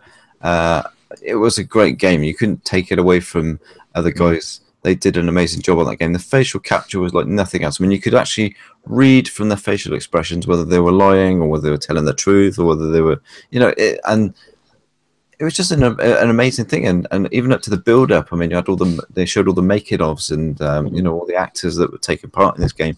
But it was just, it delivered on everything. It was just an amazing gaming experience. I mean, Andy, what do you think on this one? Are you looking forward to it? Is it something you played? Have you not played it? I've never played it because the time of it coming out to the 360, it wasn't a genre of game that I actually took to. But as I'm getting older and my hands are getting worse, I think that's a game that I'm gonna take a look at and enjoy it. He's having a go at old gamers again, isn't he? Yeah. No, he's having a go at old gamers again, isn't he? But you already know I've got carpal tunnel because you gave me the picture of the exercises. Well, yeah, like I've suffered with carpal tunnel, and like said, do those exercises, mate. It will go. And I know what you're suffering with. It's not nice, but yeah, dude, stop having a go at those old games. No, it's me. It's me. But I'm actually going to play it because you know. Everyone's, it's an experience. Yes, it's going to be a new experience for me. I mean, I think E-Rock mentioned it this week, and I thought, do you know what? I'm going to play it. You know, he plays a lot of those particular type of games, and he rates them highly. So, you know, no, it is a very good game. You'll be disappointed. Yeah. And you've got a action mystery game. Yeah. Really good action. And sometimes you've just got to. You just got to give it a go, haven't you? Yeah, I mean, you know, I mean, there's not. I mean, at the end of the day, this is a remaster, and I know there have been a lot of remasters this generation. We've had many. I mean, most. This one deserves it, though. Yeah, this is one of those games that deserves to be remastered. You know, we've had some games that I've questioned why the hell they're remastered. They didn't do particularly well the first time around. Why they're remastering them now, I don't know. And there's been quite a few this gen for it, and this does seem to be a generation of remasters. But yeah, this is a game that deserves to be remastered. It deserves to be on the back compatibility. So the fact that they've actually taken the time out to remaster this game and polish it, yeah, you know, I'm in. I was in as soon as I saw it, and I'll be buying it definitely. I think it's great. It's coming out after the X and the enhancements for it. So you're gonna get the full, like, you know, the full gambit of like basically all. I mean, like I was just saying, like with the textures and everything, I just can't wait to see when they polish that game because that is like a diamond in the rough. It's such was it a game that demanded a lot of loading times as well? Yeah, it was. I remember. I think was it 2 discs the game? I think it was. 2 discs.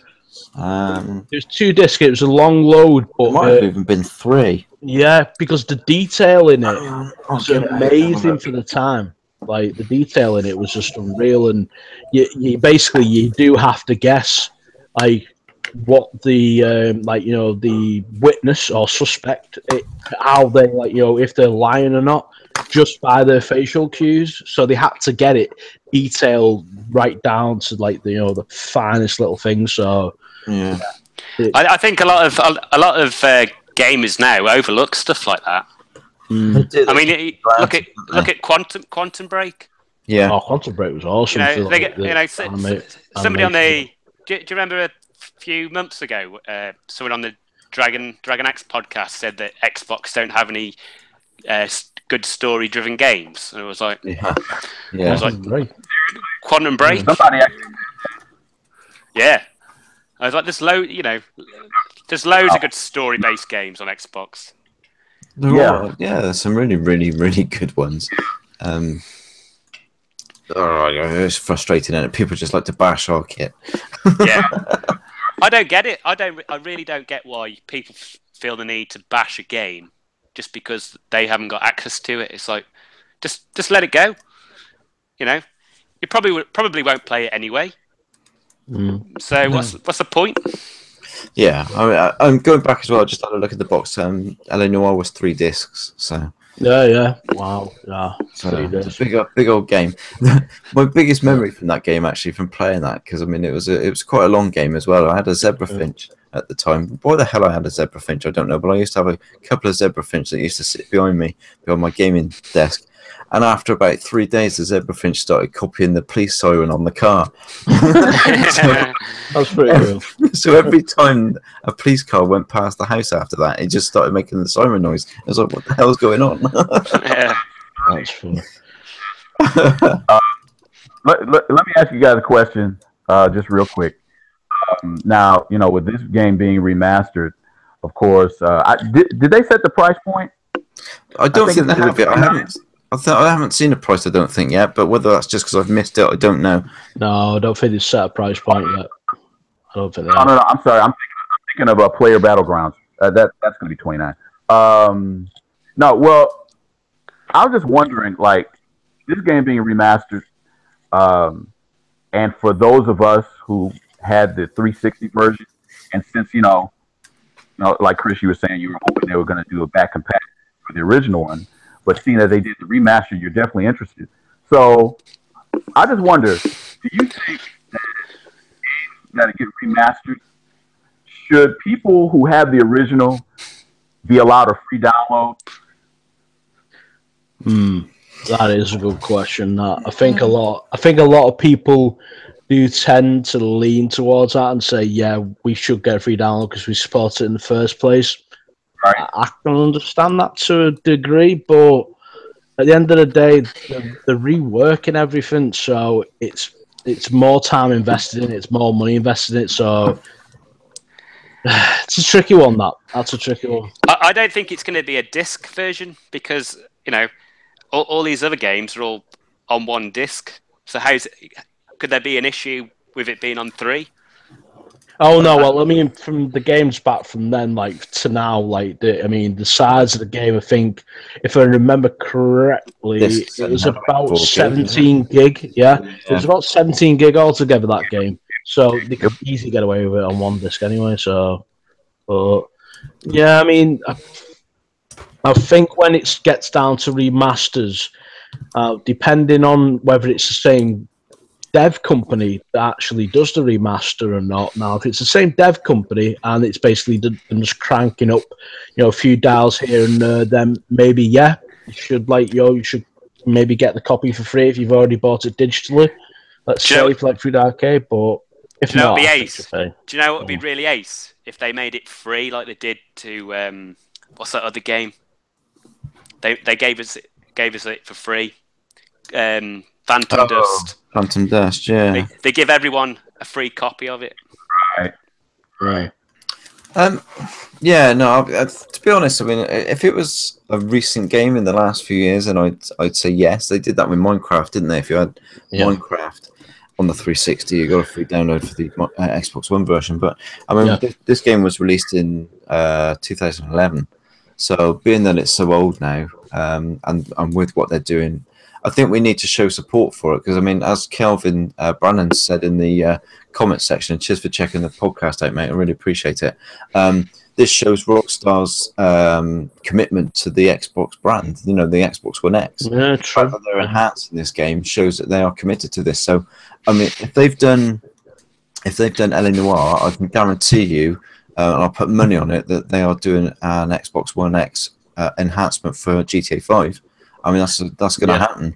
And Red Dead Redemption, Red Dead Redemption 2, that's going to happen. Sathius has brought that up because he said he's really looking forward to it. That game is going to be enhanced for the Xbox One X easily. If they're doing it to Noir, they're going to be doing it to GTA and Red Dead Redemption as well. So I can't wait because that game looks juicy already. Yeah, you're right. I mean, at the end of the day, this could be their way of hinting and saying, like, because obviously Sony have tied down that deal. What better way to hint than, like, well, we're going to give you a 4K, like, something of this, like, and release a game that's, like, not being out for a while, but was critically acclaimed. Bit of a sleeper hit, which was a shame because, like, I mean, it did sell quite well, but not well enough, which was a shame because it was a great game. So, yeah, you could be right there. It's interesting. It's one to watch. So anyway, we've discussed that now. So here's another topic. I'm going to bring this up now because this is something that's been quite controversial. I know Zaire has done a video on this. Zaire. Xbox One games are coming out. They're actually in development now that will support keyboard and mouse. Now, I know that this is quite a controversial thing for some people. They don't see that the Xbox One has a place for keyboard and mouse. I look at it from the other direction, and I think it's a good thing for the simple reason that it gives us the option of more PC titles coming to the console itself. Let's have Age of Empires and Conquer. Let's have all these strategy games that you need a mouse and a keyboard to play. I'm not talking about bringing them to first-person shooters. We don't want keyboard and mouse control for first-person shooters because it splits the board then, and you've got people using a controller and you've got people using mouse and keyboard. I'm not saying it's good for that, and I don't want to see it on that, but for opening new avenues for new titles and new development and new games coming to the console, I think it's Warhammer. That's the reason why I bought like this really expensive laptop, was just to play Warhammer. You know what I mean? Yeah, exactly. And I mean, we know that Terra's on the horizon. They're bringing that from the PC to the Xbox One. Having a keyboard and mouse support just opens things up. Ashes Singularity as well. That's like 12 heavy. You know what I mean? That's a perfect flagship game to bring the keyboard and mouse to. Obviously, Age of Empires being a huge announcement, but Ashes Singularity is brilliant. Advocate for it. You know what I mean? Saying this is DX12. We told you what it can do. Here's what it can do. Oh, you can use your mouse on it if you want to. I'd love that because I like RTSs. I really do. I do as well. I mean, it was the one thing I did play a lot of on the PC, and it's one of those games that I do miss it. And although we've got Halo Wars 2, which I still haven't bought, I will get around to it. But I'm waiting for my X. I'm waiting for my X to come so I can play the enhanced version, which runs like the PC version. I'm not having to take there or anything. The thing is, the RTS games are on the rise, aren't they? I mean, we've got City Skylines. Yeah, there's a Mars version. Oh, the Avian Colony. Yeah, I don't want to get that. That looks pretty cool. So it's gonna put more games on our system. Exactly, and that's what Microsoft want. They want this cross-platform. They want this cross-play. They want the Windows and the Xbox One to become one eco. So the more that they bring these things, the keyboard and the mouse support, and the more things they bring to it that make those things compatible and accessible, the more of the games that we're going to see turning out. I mean, they can keep Milk Float Simulator and train driving simulator. We don't want that shit. I am bread.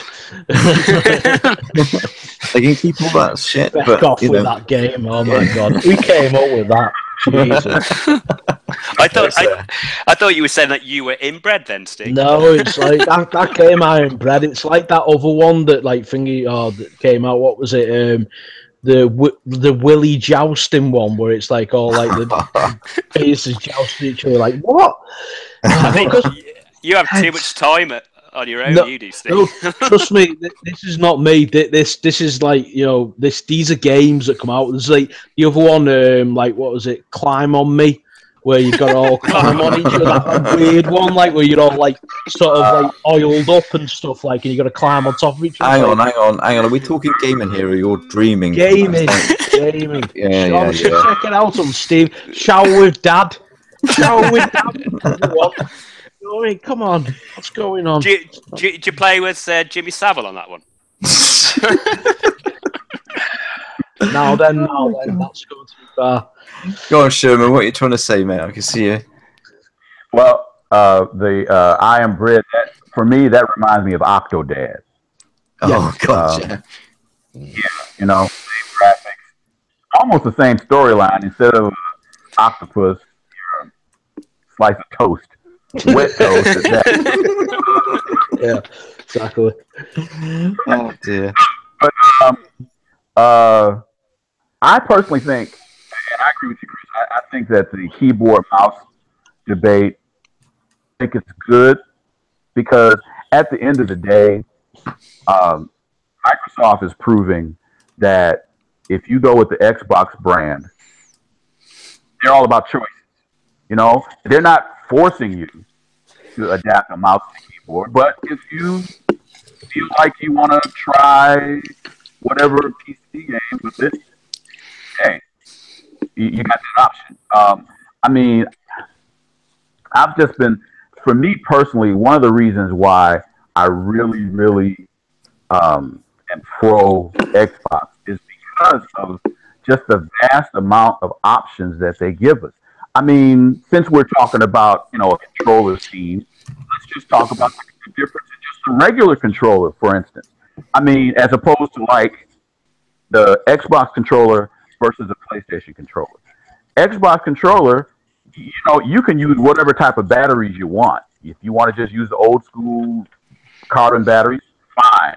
If you want to use rechargeable batteries, fine. If you want to use one of those battery packs with that you set in the cradle, you got that option. Now, on the other hand, PlayStation, their controllers, you're stuck. I mean, you just got that. You got to plug it into the doggone console or something else with the USB, and that rechargeable battery that's gotten there, you can't take that out. So once that thing finally decides to die, what are you going to do? Oh, well, let me go on to GameStop and get another controller. I mean, so again, it's just another example of Microsoft saying, if they want to use a keyboard and a mouse, why are we going to stop them? Especially since we're trying to integrate the PC side with the console side. I love it. I mean, because I got a bunch of keyboards and mice that's just sitting there collecting dust because I do more gaming on the Xbox than I do on my PC. But that could change as far as pulling out that keyboard and the microphone and the mouse. Like you said, for RTS and different type of games of that nature, I do agree that it would be unfair to a certain degree to take Halo 5 on the mouse. And then you're gaming online. There are some people who say that you've always got the upper hand if you use the keyboard and the mouse. But personally, I've seen people with the controller that just mop the floor with people, compared them to a keyboard and a mouse. So I think it'll be interesting if they go that route. I don't think they will. It's always possible, but I think the keyboard and the mouse thing is great. Yeah, I think they'll keep the first-person shooters, that sort of thing, to controller. But I think we're just going to see more of the RTS-style games come into the system, with the keyboard and mouse support. I mean, any extra that we can add to this system is a bonus, surely. We can't see it as a negative. we cannot see it as a negative. It just opens more avenues, and as I said before, that's what Microsoft are looking to do. They want to, take away the barrier between PC gaming and the Xbox gaming and bring the two together. And they're doing that. I mean, we've had the crossplay. There's an update coming out this week, isn't there? For what's it for? Oh shit. It's gone completely out of my head. Killer Instinct, sorry. Yeah, there we go. Killer Instinct. The new update for that's bringing out crossplay between PC and Xbox. I mean, it just opens a whole new avenue. And Steam. And Steam, yes. And that's brilliant. Yep. I mean, that is what that is the future of gaming, and that's what Microsoft are doing. And Sony, for the players apparently, are holding back on all of that, and I just find it ridiculous.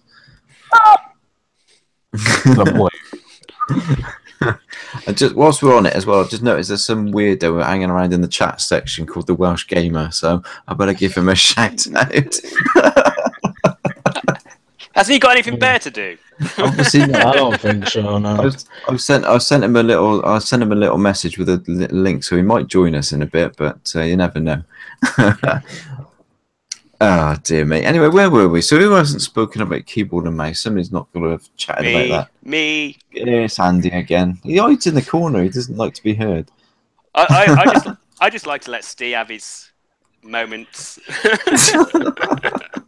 Moments, you mean like when I actually talk and it makes sense? I know you struggle with that on the keyboard. You know what Kai, get it right. Yeah. You shush. You shush. I mean, for me, I always played the RTS games on PC anyway, with the keyboard and mouse. So I think that side of it's great. I don't understand why people are making a song and dance about it. It's adding an additional option to the console, and that's it. Yeah, that's it. So there's nothing to be worried about. Yeah, no, I don't. I think some people are panicking because people are going to start playing things like Halo and Call of Duty with keyboard and mouse, and I can't see that happening. I think they'll probably have separate lobbies if you totally different bids. I was going to say that actually. Yeah. I mean, PUBG with keyboard and mouse against controllers, that may be an issue. No. Because of the menu, the menu and all that stuff. When you've got to select all the stuff, like one of the, I was watching one of the podcast on IGN, the Xbox podcast by Ryan McCaffrey. One of the girls that was on there said when she was playing it, that it feels good playing it with controller because she played the Xbox version. She said, but the only thing is getting all your stuff across that you can take into your loot. She said on the mouse and keyboard it's very easy because it's just you're selecting tab, and it's just across. But she said on the other one you've got to select it individually. Whatever. Hopefully they'll work it out maybe a bit more easier. But she said that was the only thing. She said it can give you a millisecond where you're gonna get shot. So that's the only problem she could see with it. So Did anyone see that post I made about what's somebody in the PlayStation camp did with Red Alert 1, the RTS game? There's no way that's a game on the PlayStation.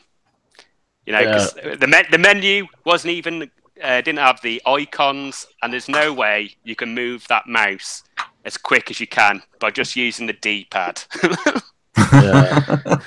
There's no way. Smoothly as well, yeah. Yeah, that was quite funny.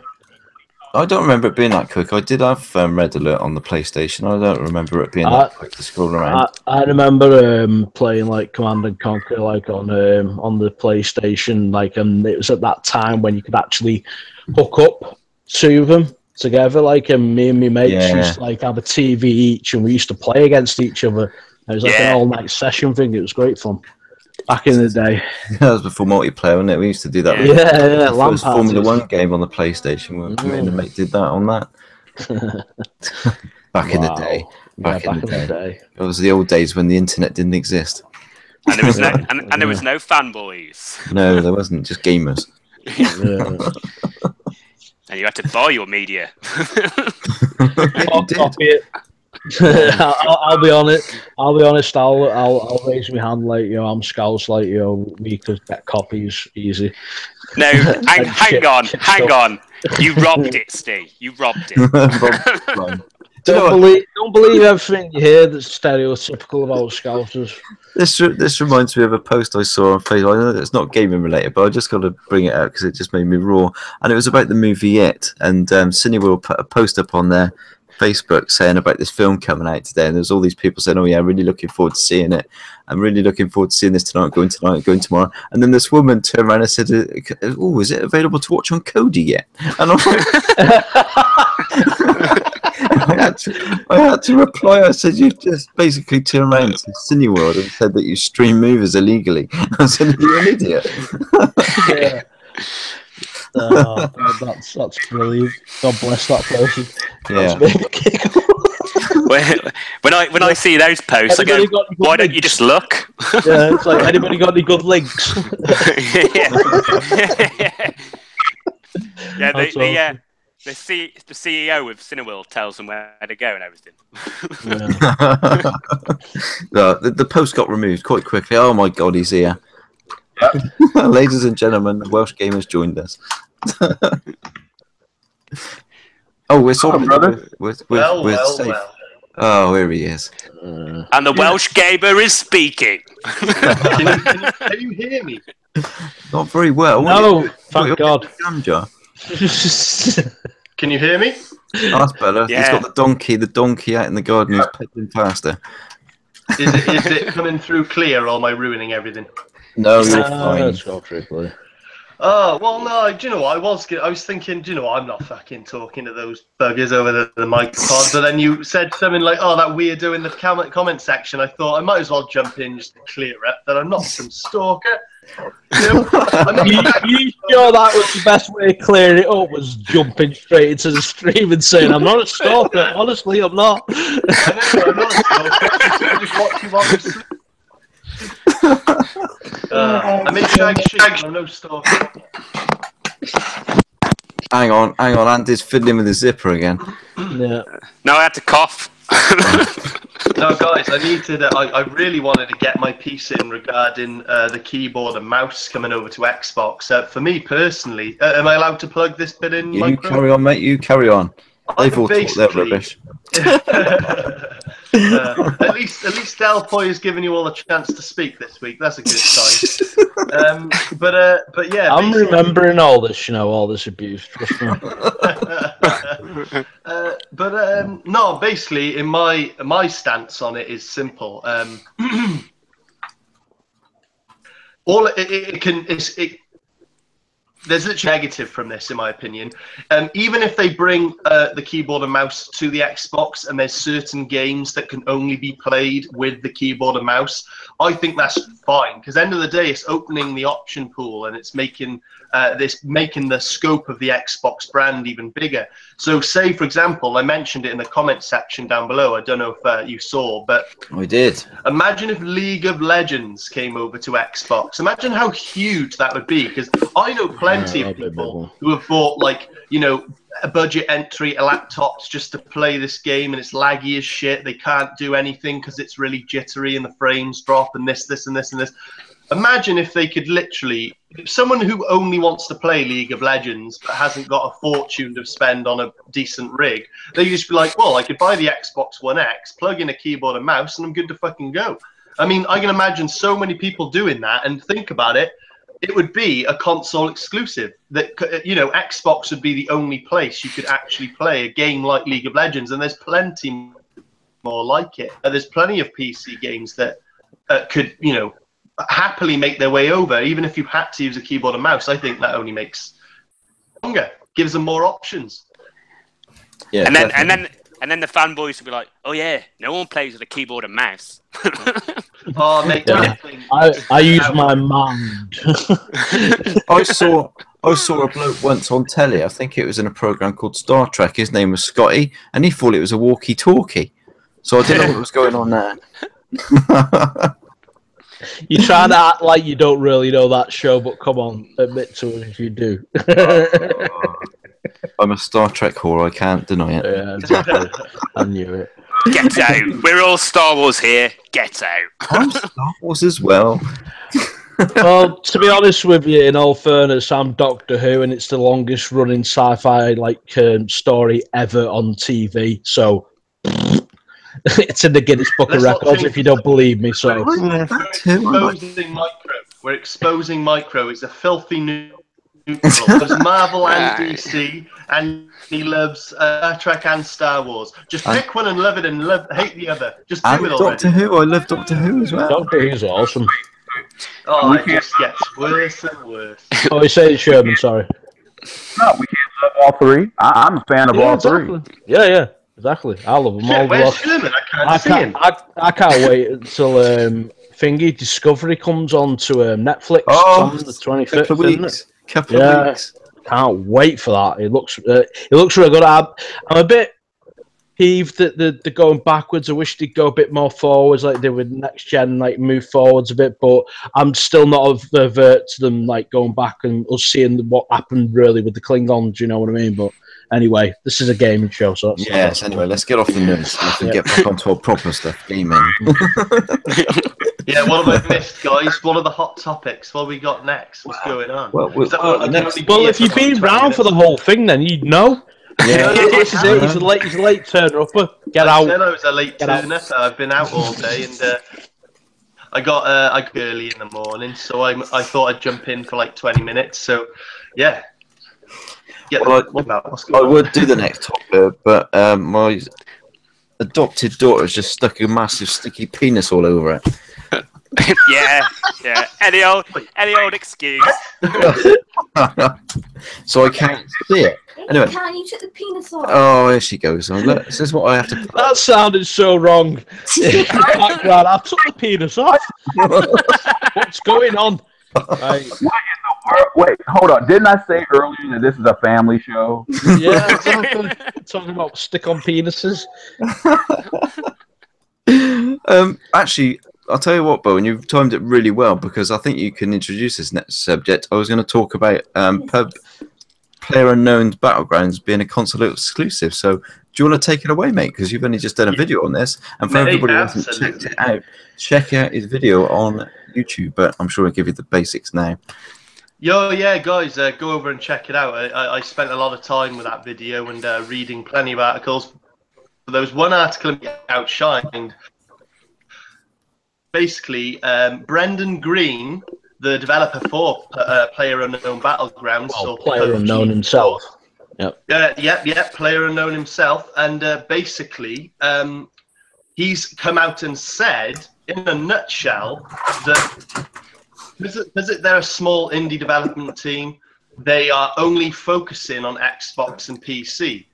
They pretty much said they haven't got any time to do anything else. All their focus is on is Xbox, PC, and getting crossplay to function properly. They don't have any plans, at least not in the foreseeable future. There is no announcement yet that they're even thinking of putting it over on the PlayStation. So a lot of people are hating, calling me a liar, saying I'm stupid, calling me everything under the sun. But bottom line, until some announcement, whenever, that it is actually coming to PlayStation, as of right now, PUBG is an Xbox console exclusive. And this is the book. They're like, oh, it's clearly timed. I was like, well, if it was timed, the developer would say that it will be coming to PlayStation. You know, it takes 3 seconds to clarify that much anyway, you know, and we can all agree if there was an announcement for it to come to PlayStation eventually, confirmed from the developer, then yes, okay, I'll put my hands up. It is a time exclusive, but there is absolutely nothing pointing towards that at all. Like all the developers said, and I'll end on this just to let everyone else chat.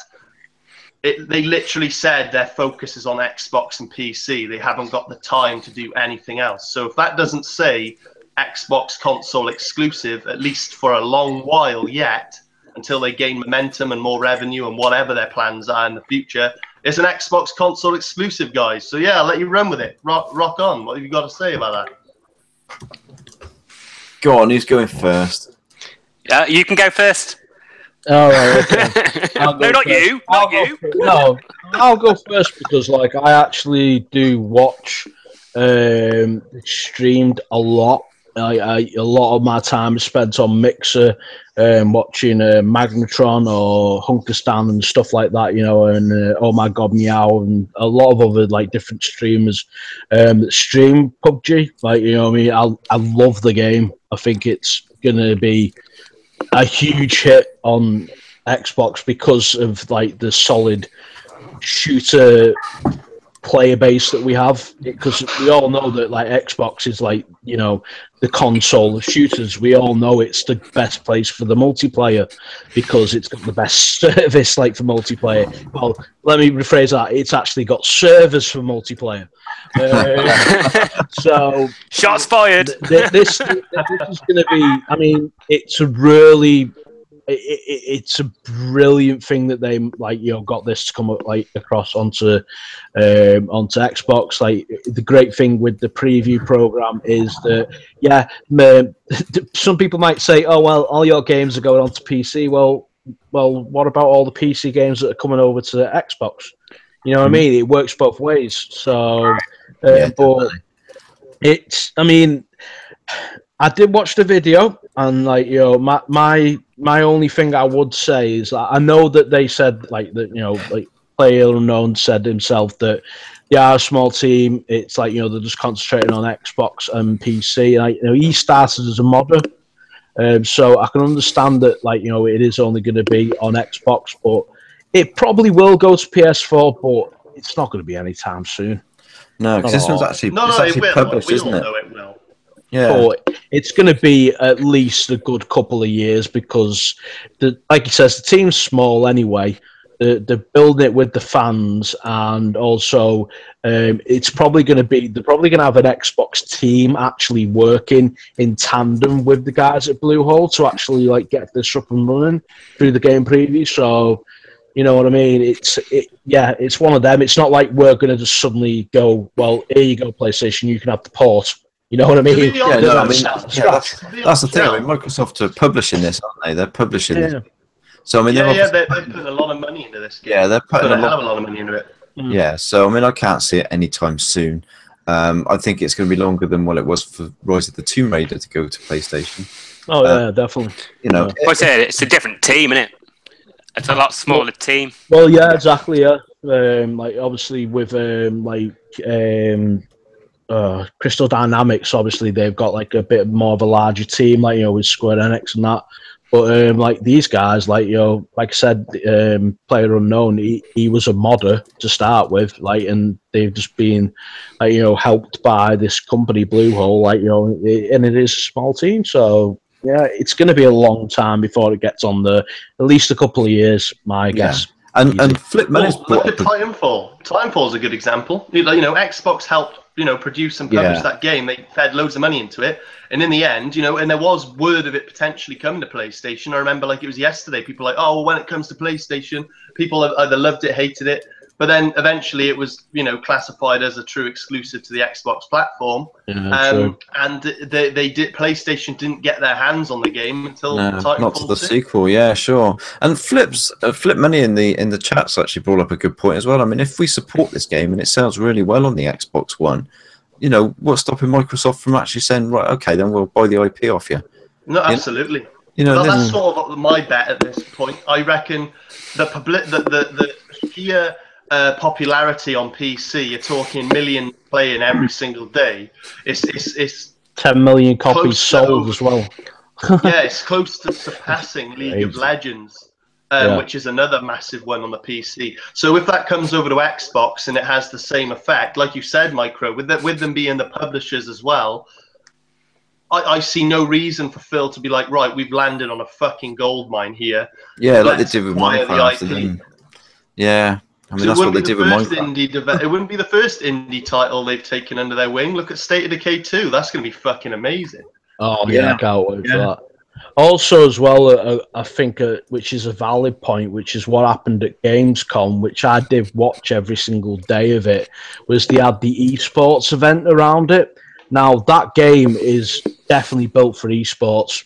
And if it goes to when it comes to Xbox One, you know what I mean, when it comes to like our console, they can do an esports around it easily. You know what I mean? And it will draw in the numbers because it's one of the most watched games as well. It's one of the most played games. So it's a funny one because for me, I hadn't heard of it until a few months ago. I'd never heard of the game. No, because obviously, I mean, if it's not a game I can play, I don't go around thinking, oh, I'll just go and have a look at some PC games or whatever. I just look at the games that come in to the system and the games that I want to play, you know. So it's not one of those games that wasn't on my radar. But as soon as the announcement came out and that, I thought, oh, well, I'll go and have a look and see what it's like. And I thought, Jesus, they've really got something with this game. I think this could be really good on the system. I think it's going to sell really well. I think it's going to sell very well.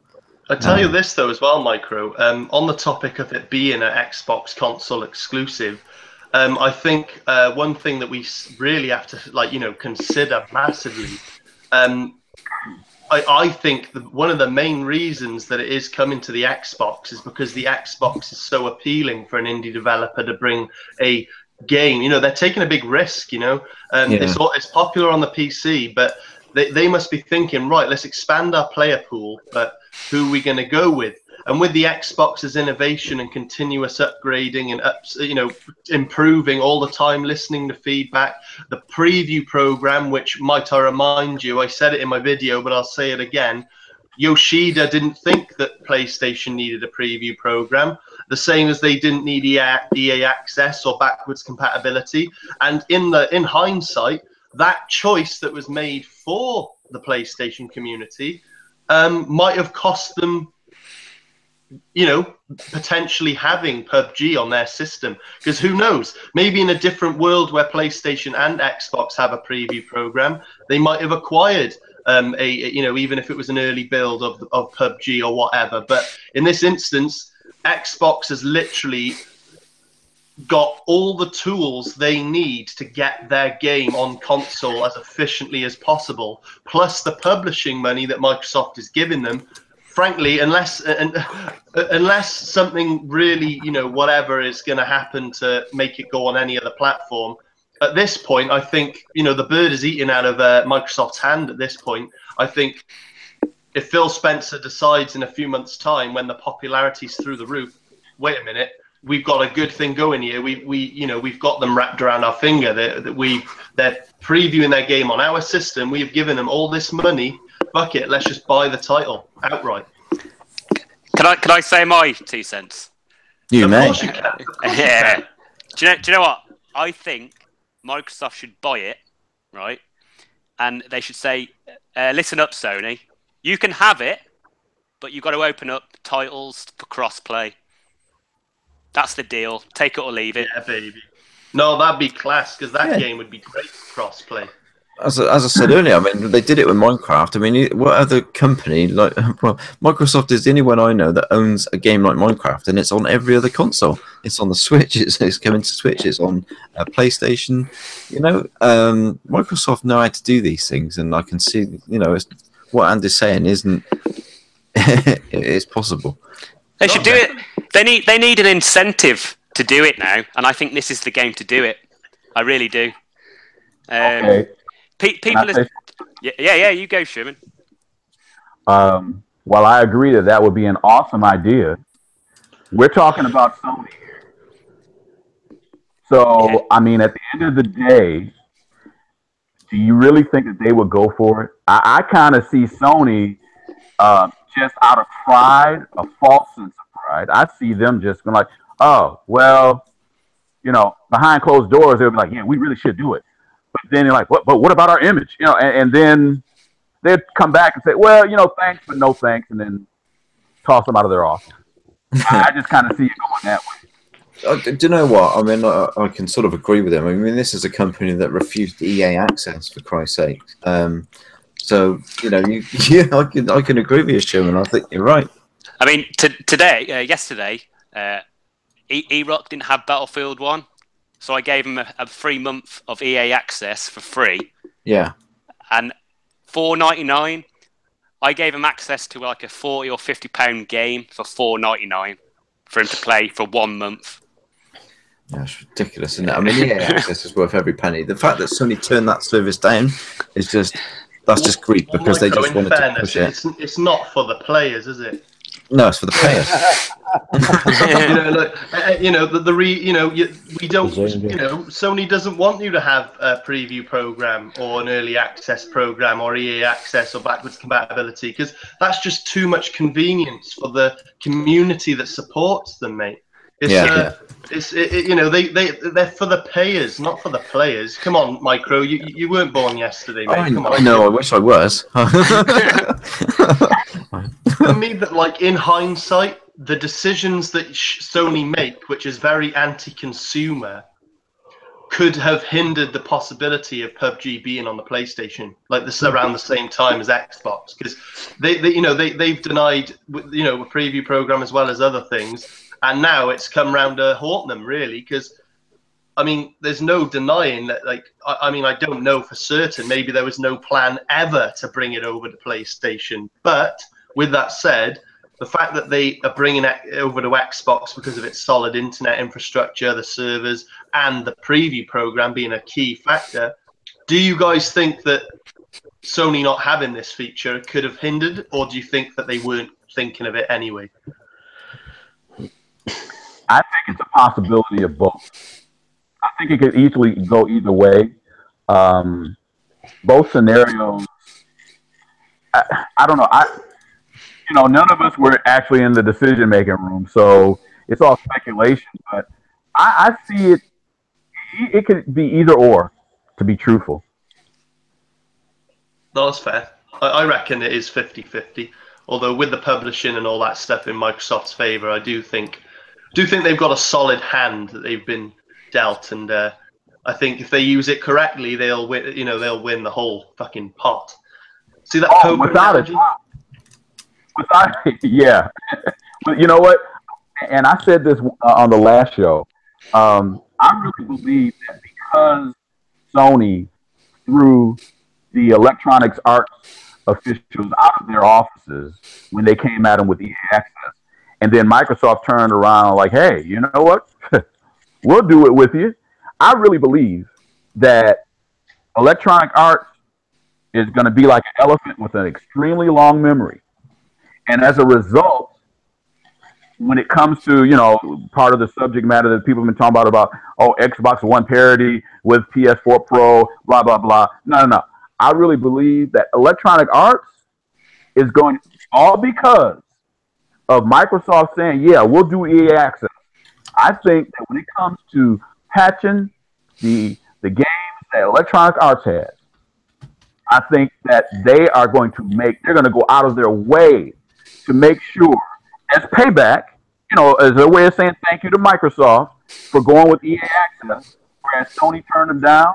I think EA is going to make sure that all of their games don't look 3 times as better, 4 times. No, they're going to look like 10 times better on the Xbox One X than on the Pro.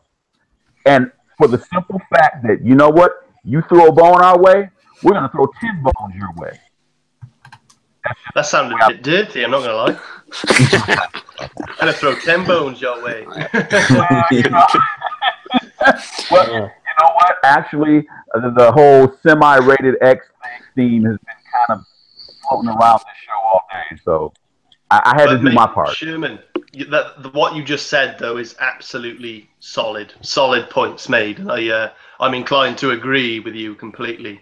I think, especially when you look at games like Star Wars Battlefront 2, as a prime example, they're probably being paid hush money from Sony, but once they get that last check and they've been paid to do their part of the deal, I reckon, like you said, they're just gonna be like, right, here's the patch, boom, here you go, Xbox gamers. Here's a little big thumbs up from us, thanks to Microsoft. So it's already confirmed, though, that Battlefront 2 will be Xbox One X enhanced. It'll also have the 4K.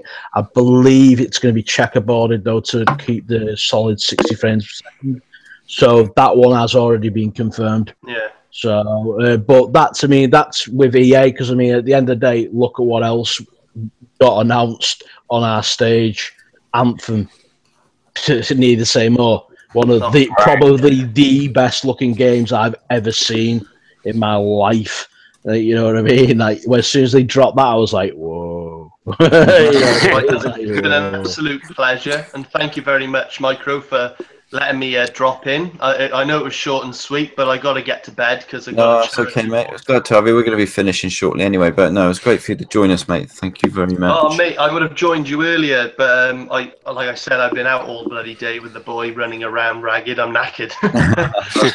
Just give yourself a shout out anyway, mate. Before you. Yeah. Well, this is the Welsh Gamer, home of the Dragon X podcast, and bear in mind, next Tuesday at 5 p.m. BST, British Summertime, we are doing a podcast. Me, MicroBox of X, E-Rock X. I was going to say 8150 then. E-Rock X. And please check out my YouTube channel and drop a sub and comment if it's what you like and you enjoy my content. But I do urge you go check out the PUBG video because as it's relevant to the topic at hand. It was a very interesting topic to cover. But that's all I got for you guys. Thank you very much for having me, guys. Great show again. Great episode 2. Wish you the best of luck with future episodes. Thank you. Good night. Good night. Bye. Good night. Peace. And he's gone. Hang on. He missed out, and the Welsh Gamer has spoken. He did. What's going on about? Yeah, he did. That means he really is sleepy. Anyway, right, so we're going to have one more topic before we finish tonight, but something I did forget to do at the start of the show, guys, because it was a bit topsy-turvy again at the start. Before we do our last topic, what have you guys been playing this week? What have you been playing, Andy? I've been playing, again, some Warframe. I've recently picked up Killing Floor 2, which I think is a very good game. I had the pleasure of playing with a girl from the DX Mansion last night, and we just shot the shit out of zombies while listening to some heavy metal. Even better. Living the dream. What about you, Sherman? What have you been playing? Man. What? Okay. Are you asking me what have I been playing since the last podcast? Yeah, you can. Playing this. Well, this week. If you haven't played anything this week, what you've just been playing in general. Yeah, because this week has been crazy. So I've been working on I'm restoring the truck and doing other stuff. And by the time I get in, I'm just like wiped. So I haven't really done much this week. And I mentioned it on Project Xbox a couple weeks ago. The thing that's been taking up most of my time is Grid 3 Remastered, Retro Enhanced. I'm sorry, I'm still thinking about the doggone LA remastered. Grid. I said it again. Grid Retro Enhanced. That game, and like I said, I mentioned it on the site. That game is electronic crack. I mean, it's. You know what? Do you guys remember a game on PC called Thumper? Yeah. No. Yes.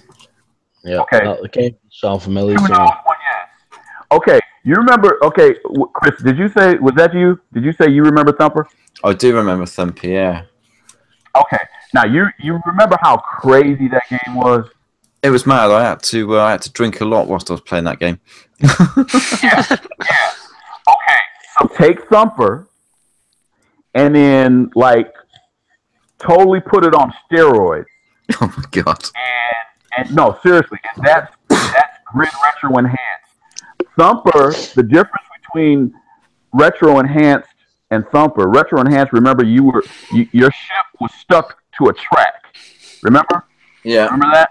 Yeah. Well, Grid Retro Enhanced, you're not stuck to a track. You can go everywhere.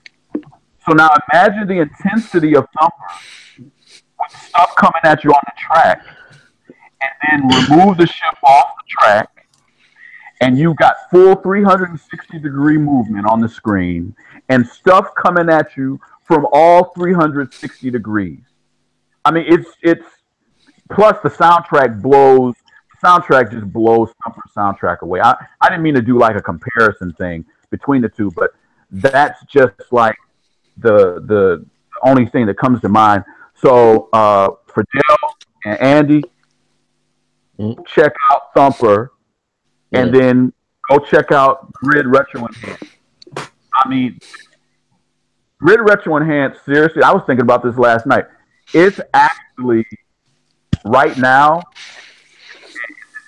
going to throw a suggestion in real quick, that for, we're going to do a podcast towards the year, end of the year podcast. I'm putting this out right now. Right at this moment, Grid Retro Enhanced gets my vote of Game of the Year on the Xbox. I mean, it's because it's so doggone intense. Your blood pressure is definitely going to go up. So now I'm going to have to check this game out now, for goodness sake. Oh, yeah. My goodness. I mean, from the time it starts, I mean, yeah, you got a little itty bitty tutorial that lasts maybe about 15 seconds. Seriously. And that's it. After that, you are on your own. And they throw you right in the middle of all this chaos, and it only increases from there. I mean, it's hats off to the developers, Antab Studio. Is it one of those? Is it one of those games where crack is something that they recommend to play it? You know what? Here's how I'll answer that question, sir. During the game, there are certain things that you can collect to boost your score multiplier. They actually look like pieces of crack. Fair enough. You think I'm making that up? When you go see it, you'll say, "Wow, it does look like pieces of crack." I mean, the game is outstanding. That's the main thing. When I have got to play, that's the main thing I've been playing so far, and I've put multiple hours into it, and I'm nowhere even close to finishing it. It's got longevity in spades, and and it's got multiple modes. I've only been messing around with one mode. I haven't even messed with the other mode yet. So that's the one. I cannot recommend that game highly enough, especially if you're a shoot 'em up fan. And it's only, how much was that game? I think it's $10 or $11 or something. It's well worth it. Well worth it. I'll definitely be checking that one out. Definitely. For the music alone, I mean, the music, they're going to win I predict they're going to win an award for the music. Best soundtrack in a video game or an action game. The music is unbelievable. Unbelievable. How much is it, Sherman? I believe it's either $10.99 or $11.99. Oh, I'm gonna check that one out, mate. It sounds like my cup of tea. You'll love it. You'll love it. It sounds a bit like it could be like not gameplay wise, but it sounds like it might be a little bit like Xenon 2. I used to love that. I used to play it just for the music alone. Yeah, Xenon 2 was like Xenon 2. In fact, that was the one that had the clothes show music in the background. Remember? Yes. Flashback. God, back in time, innit? What have you been playing anyway, Dale? Well, sort of said at the beginning, the COD World War II beta. Played that. Killing Floor 2, which I got since it came out. Wow, that game is amazeballs. I'm sorry, but it is. It's so much fun. It's basically, it's COD Zombies cranked up to 100. Shot into your face by a cannon and then you slap round the back of the head. That's what it feels like. It's just basically hardcore, I can confirm, killing and heavy metal. That's it. That's the best way to describe it. Honestly, it's so good, that game. There's a point in it when you go, "Where the fuck did you come from?" Yeah, it's one of the most craziest games I've played, but well worth it. Really, really good. And also, Destiny, the first one, I was hyped for it. I was sold. I thought, wow, this is going to be a great game. I bought the all singing, all dancing version, which was like 90 quid. Got the game, played it. It was shit. Didn't like it. Make no mistake, I do not like the first Destiny. I got gifted some money, and basically, I've got all my games already bought because I'm digital, so I pay all my games off early. And I thought, Destiny 2. And I watched some gameplay on it, and you know what? I took the plunge, and I'm really glad I did, because I tell you what, they have improved everything in that game. That is the game that should have been the first one in my eyes. It is brilliant, and I'm not just saying that because like I'm trying to get people on board with it, but in my eyes, like, I'm enjoying the gameplay so much. It's so addictive. Like the first one was a grind and boring. This one's got a really great story. The music in it is on point. It reminds you of like the Halo music that Bungie used to be famous for. It's so immersive. But yeah, they're the games I've been playing this week.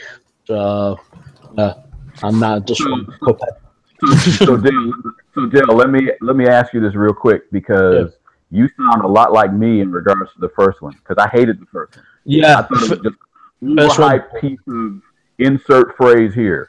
So you're saying that everything that I know about the first one I can throw out the window? Yeah, everything. Basically the long like just the long grind, the boring, monotonous over and over again monotony of it is just completely gone now. So yeah, I'd recommend it. It's nothing like the first one at all. It feels nice and fresh, and it looks beautiful as well, to be honest. So yeah, I was like I say, the first one crap, but this one, yeah, I really rate it, definitely. Wow. So yeah, it was weird because I was on the fence because, like I said, didn't like the first one. I thought the second one's not going to be any better, but I was proved wrong. So I'll admit it, proved wrong. Really good. Well, this is going back. I've been playing the Modern Warfare remaster this week. I've been playing that and a bit of Battlefield 1. I still love those games. And I did buy the original double with the last Call of Duty. What was it? I can't remember what it's called now, just so I could play that game. Infinity War. Infinity War, yeah. But I hated Infinity War so much I took it back and lost my access to Modern Warfare. But when it went on its own for sale, I bought it again. So I'd rather put the money into a game I want to play than buy a game I'm not going to play.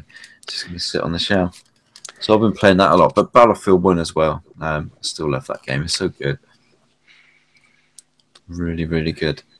But anyway, so as Del mentioned, the name that shall not be mentioned in Destiny, we might get on to our last subject. So it'll probably be a quick one.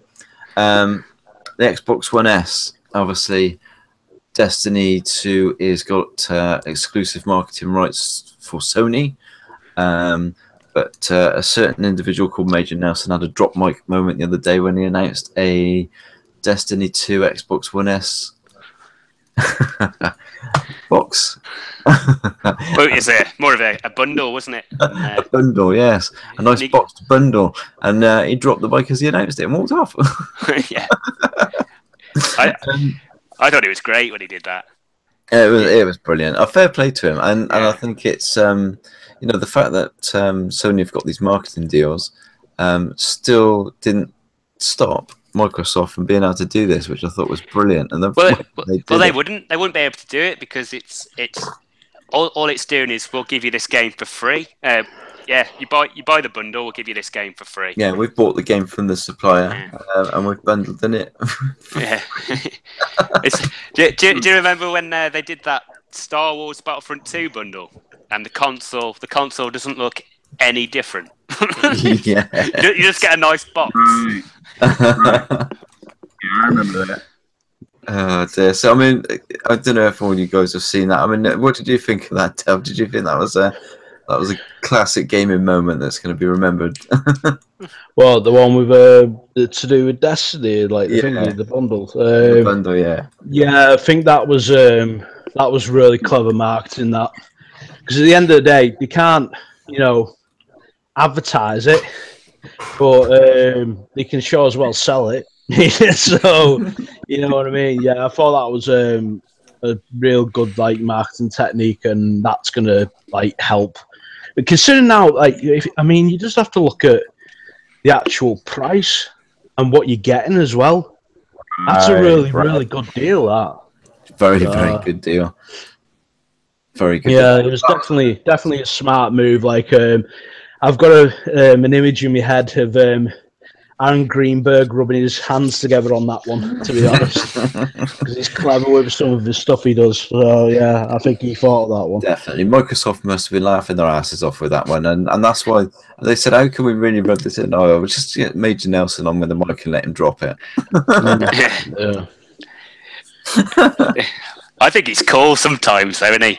Some of his weekly videos. Yes. Yeah, I mean, it's one thing with Microsoft. You can relate to the team of the guys that are doing it. Aaron Greenberg, Phil Spencer. They're all pretty cool guys, and Major Nelson and Mike Yamara. You can relate to them. They're like I am. They're just passionate about gaming. They enjoy gaming, and they're good at what they do. People might moan and groan about some of the things that Phil Spencer does, but he's always got something going on in the background that we don't know about, that they know is going to be the next big thing. I think with Phil Spencer's just a guy that explains things, and they come out wrong. Yes, and that's all you can say about him, because the guy's fantastic. I mean, he's turned around the Xbox brand as soon as he took the job, didn't he? Well, he did, yeah, definitely. I mean. Yeah, and people hate it. People hate him for doing that, don't they? Yes, they do. I mean, Don Matrick nearly buried Xbox. I mean, and the fact that Phil Spencer had to step into that and do what he's done. I mean, fair play to him. Hats off to him. You can't deny that. I mean, the Xbox team is so much better than the team on the PlayStation side. Miles better. What stands out for me, and I'm guessing that maybe some of you saw this maybe about a year and a half ago, almost 2 years ago, when the big turnaround that Phil Spencer started in full effect, and he was on, I forget what show it was. It was some convention. It was a panel, and during the panel, they did like this one-on-one thing, and the host was tossing questions at him, and he's doing what Phil Spencer does. But then 3 or 4 questions that related to Don Matrick and his questionable decisions. Like you said, he almost ran Xbox to the ground. Kind of like, wait, hang on, hold on. All right, look, let me just say something real quick. I'll never forget this. It really shows the kind of guy Phil Spencer is. He goes, look, everybody in the gaming industry and all the gaming fans, it's common knowledge right now of the things that Don Matrick did, and the direction that he took Xbox. And so, they put me in charge after he left, and I've been doing my best to turn things around. But he said, let me be clear. When Don Matrick was in charge, I was his deputy. I was like the number 2 man. And Don Matrick, every decision he made, he ran it by me. He wanted to get my opinion. And at the time, some of those things I thought were great ideas. So I'm saying all this to say, stop putting all the blame on Don Matrick, because I deserve some of the blame too. And when he said, that just blew me away. Totally blew me away, because let's be honest, most people would just keep quiet and be like, yeah, I'm not saying that I had it reminds me of like a very famous song that actually, like, yo, I shot the sheriff, but I didn't shoot the deputy. Thank God for that. That is very apropos. You're absolutely right. All it, know, I was already kind of a Phil Spencer fan, but when he said that publicly, yeah, I'm sure you can go on YouTube and type up Phil Spencer admits to being part of Don Mack's.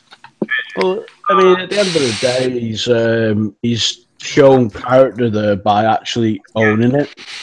You know what I mean? That shows like basically someone with like good morals and like good like standing, like to actually say, do you know what? I'll admit that like I thought that this was a good idea. We were wrong. You know what I mean? It takes a big man to actually admit that you're wrong and got things wrong.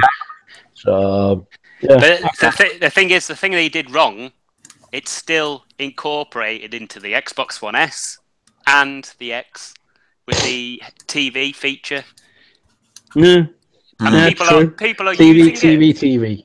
You know, he just didn't need to make a big song and dance about it, really. No. That's all he needed to do. So basically, what you're saying is that okay, you can include the feature, but don't put so much of an emphasis on it. Yeah. Okay, I got you. Yeah, I agree with that. I mean, when they were talking about the S, I mean, I watched a clip from SoundCloud with Major Nelson and I think it was Mikey Barra, and they were actually saying that the Xbox One S has an upscaler built in just to help your 4K display if your TV hasn't got an upscaler built in.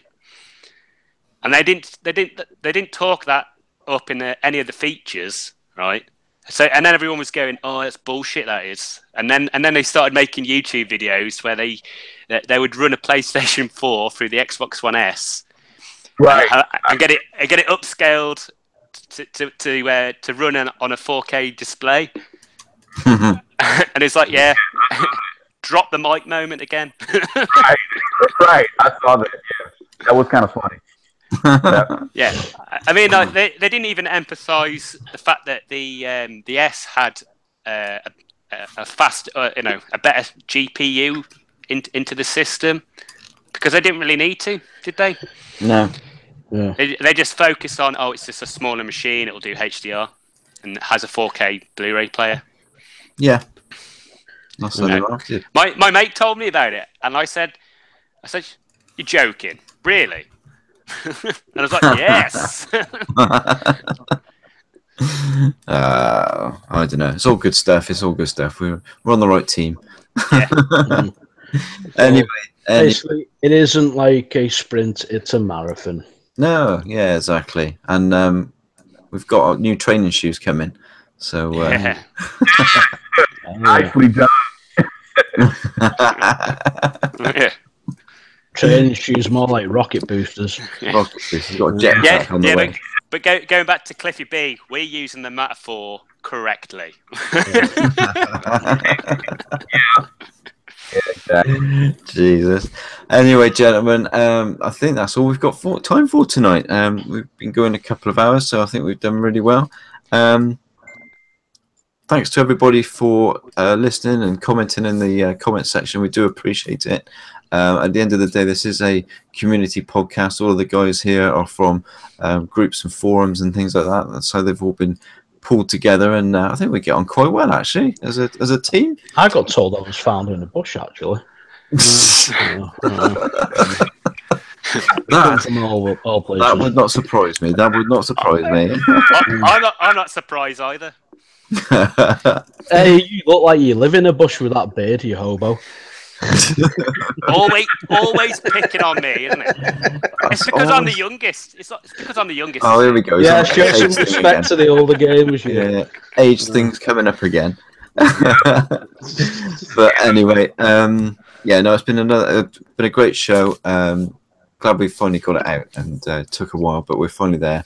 The aim is to have another one in 2 weeks' time. All being well, that there's no holidays or anything like that will conflict with it. We're looking at 2 weeks. There will be an announcement go out anyway. Thank all of you guys. I'll give you the opportunity to give yourselves one last shout out and goodbye in a moment. Quick shout out again to XboxDVR.com, the guys at the DX Mansion, and the guys at Project Xbox. But if you want to start, Andy, and just say your goodbyes. Goodbye. Sweet. It's been a good night. It's great to be on the show again after all this time. And yeah, you'll find me in the DX Mansion, Project Xbox, and you'll find me on Xbox Live. Also, your local park bench. Yes, that local park bench, and you'll find Steve. You'll find Steve next to your car with a load of bricks. Hey, you forgot the socket wrench. You need to get the tyres off first. You're such an amateur. What were you saying about stereotypes? Socket wrench. See, it's legit that you steal cars. No, I just know how to. Oh dear me. Anyway, after that, Sherminator, mate, do you want to give yourself a shout out and say goodbyes?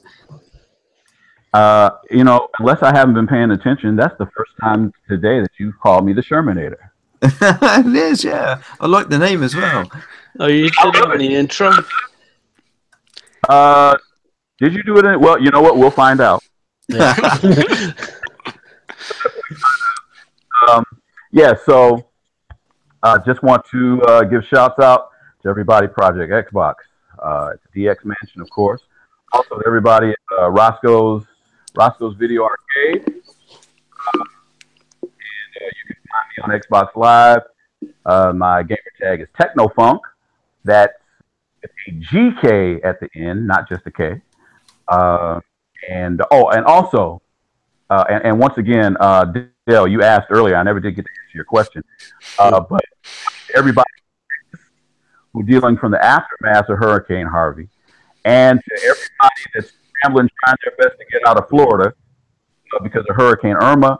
Irma, will you please slow your ass down? Definitely. Don't you mean please fuck off?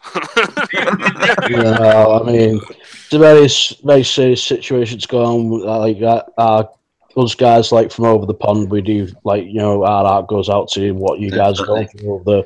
It must be just horrific. So we all want you to stay safe. Yeah, really appreciate that. I got relatives in Florida because originally that's where I'm born, so I'm keeping tabs on them.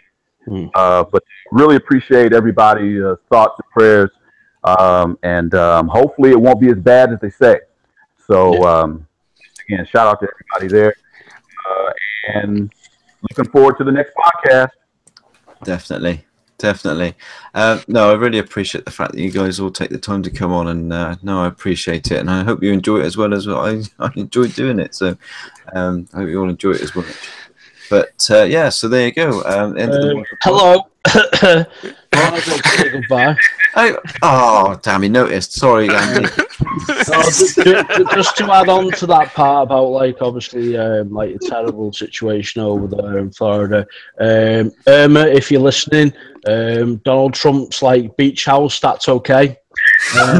Anyway, I'd just like to give a shout out to all my fellow DX men in the mansion, and also shout out to Doug Mass as well, because he's leading the Royal Street Kings really well, him and his crew. You want to see some of the paint jobs of the cars and everything Forza. It's just amazing. So, and I'm not even a great car racing game type of guy. I can't do it, but I still love I appreciate a good car. So yeah, other than that, yeah, nice one. I was only joking when I started doing the yeah, right, yeah, you forgot. It's old age for you. That was quite quick for you, Steve, wasn't it? Give a 2-hour podcast. I will not even on that response. We'll play Battlefield 1 later and you go, oh, we'll fuck you up, Andy. Yeah. Oh, Christ. Anyway, it's been great doing it again. We will be back in a few weeks. Flip Money, thank you, mate. That means a lot. He says it's always a good show. We do appreciate it. We try and get these in as much as we can, but it's not always easy. But there will be more coming. So thank you. Everybody that's left comments, William, Welsh gamer, whoever he is. He's a dodgy looking chap. If I don't know who he is. He seems to be Cucumber. I tell you what, Chris, I'm not looking forward to meeting him at EGX. So no, that's the other thing. I mean, that's a good point, actually. In a couple of weeks' time, myself and the Welsh gamer and Andy Mackay. Andy Mac! I literally just said it now just to piss him off. Andy Mac and myself and the Welsh gamer, we're going to be at the EGX Gamer Expo in Birmingham on the Saturday, I believe, isn't it? And then we're going to be getting very pissed in the evening. So if anybody's at EGX, make sure you look us up and check us out. And when we say pissed, we mean drunk. We don't mean angry. Yeah, we don't mean we get together and piss on each other. We're not weirdos. Really? Well, it depends how many times you call me Andy Mackay. Sorry. See, you don't even know your own name. How does he expect me to remember when he can't even get it right? I don't know. It's all your fault.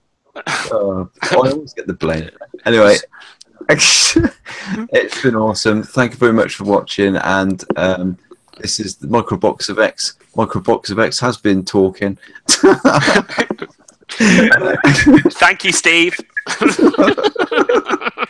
And we shall see you next I time. ain't saying shit. Take care.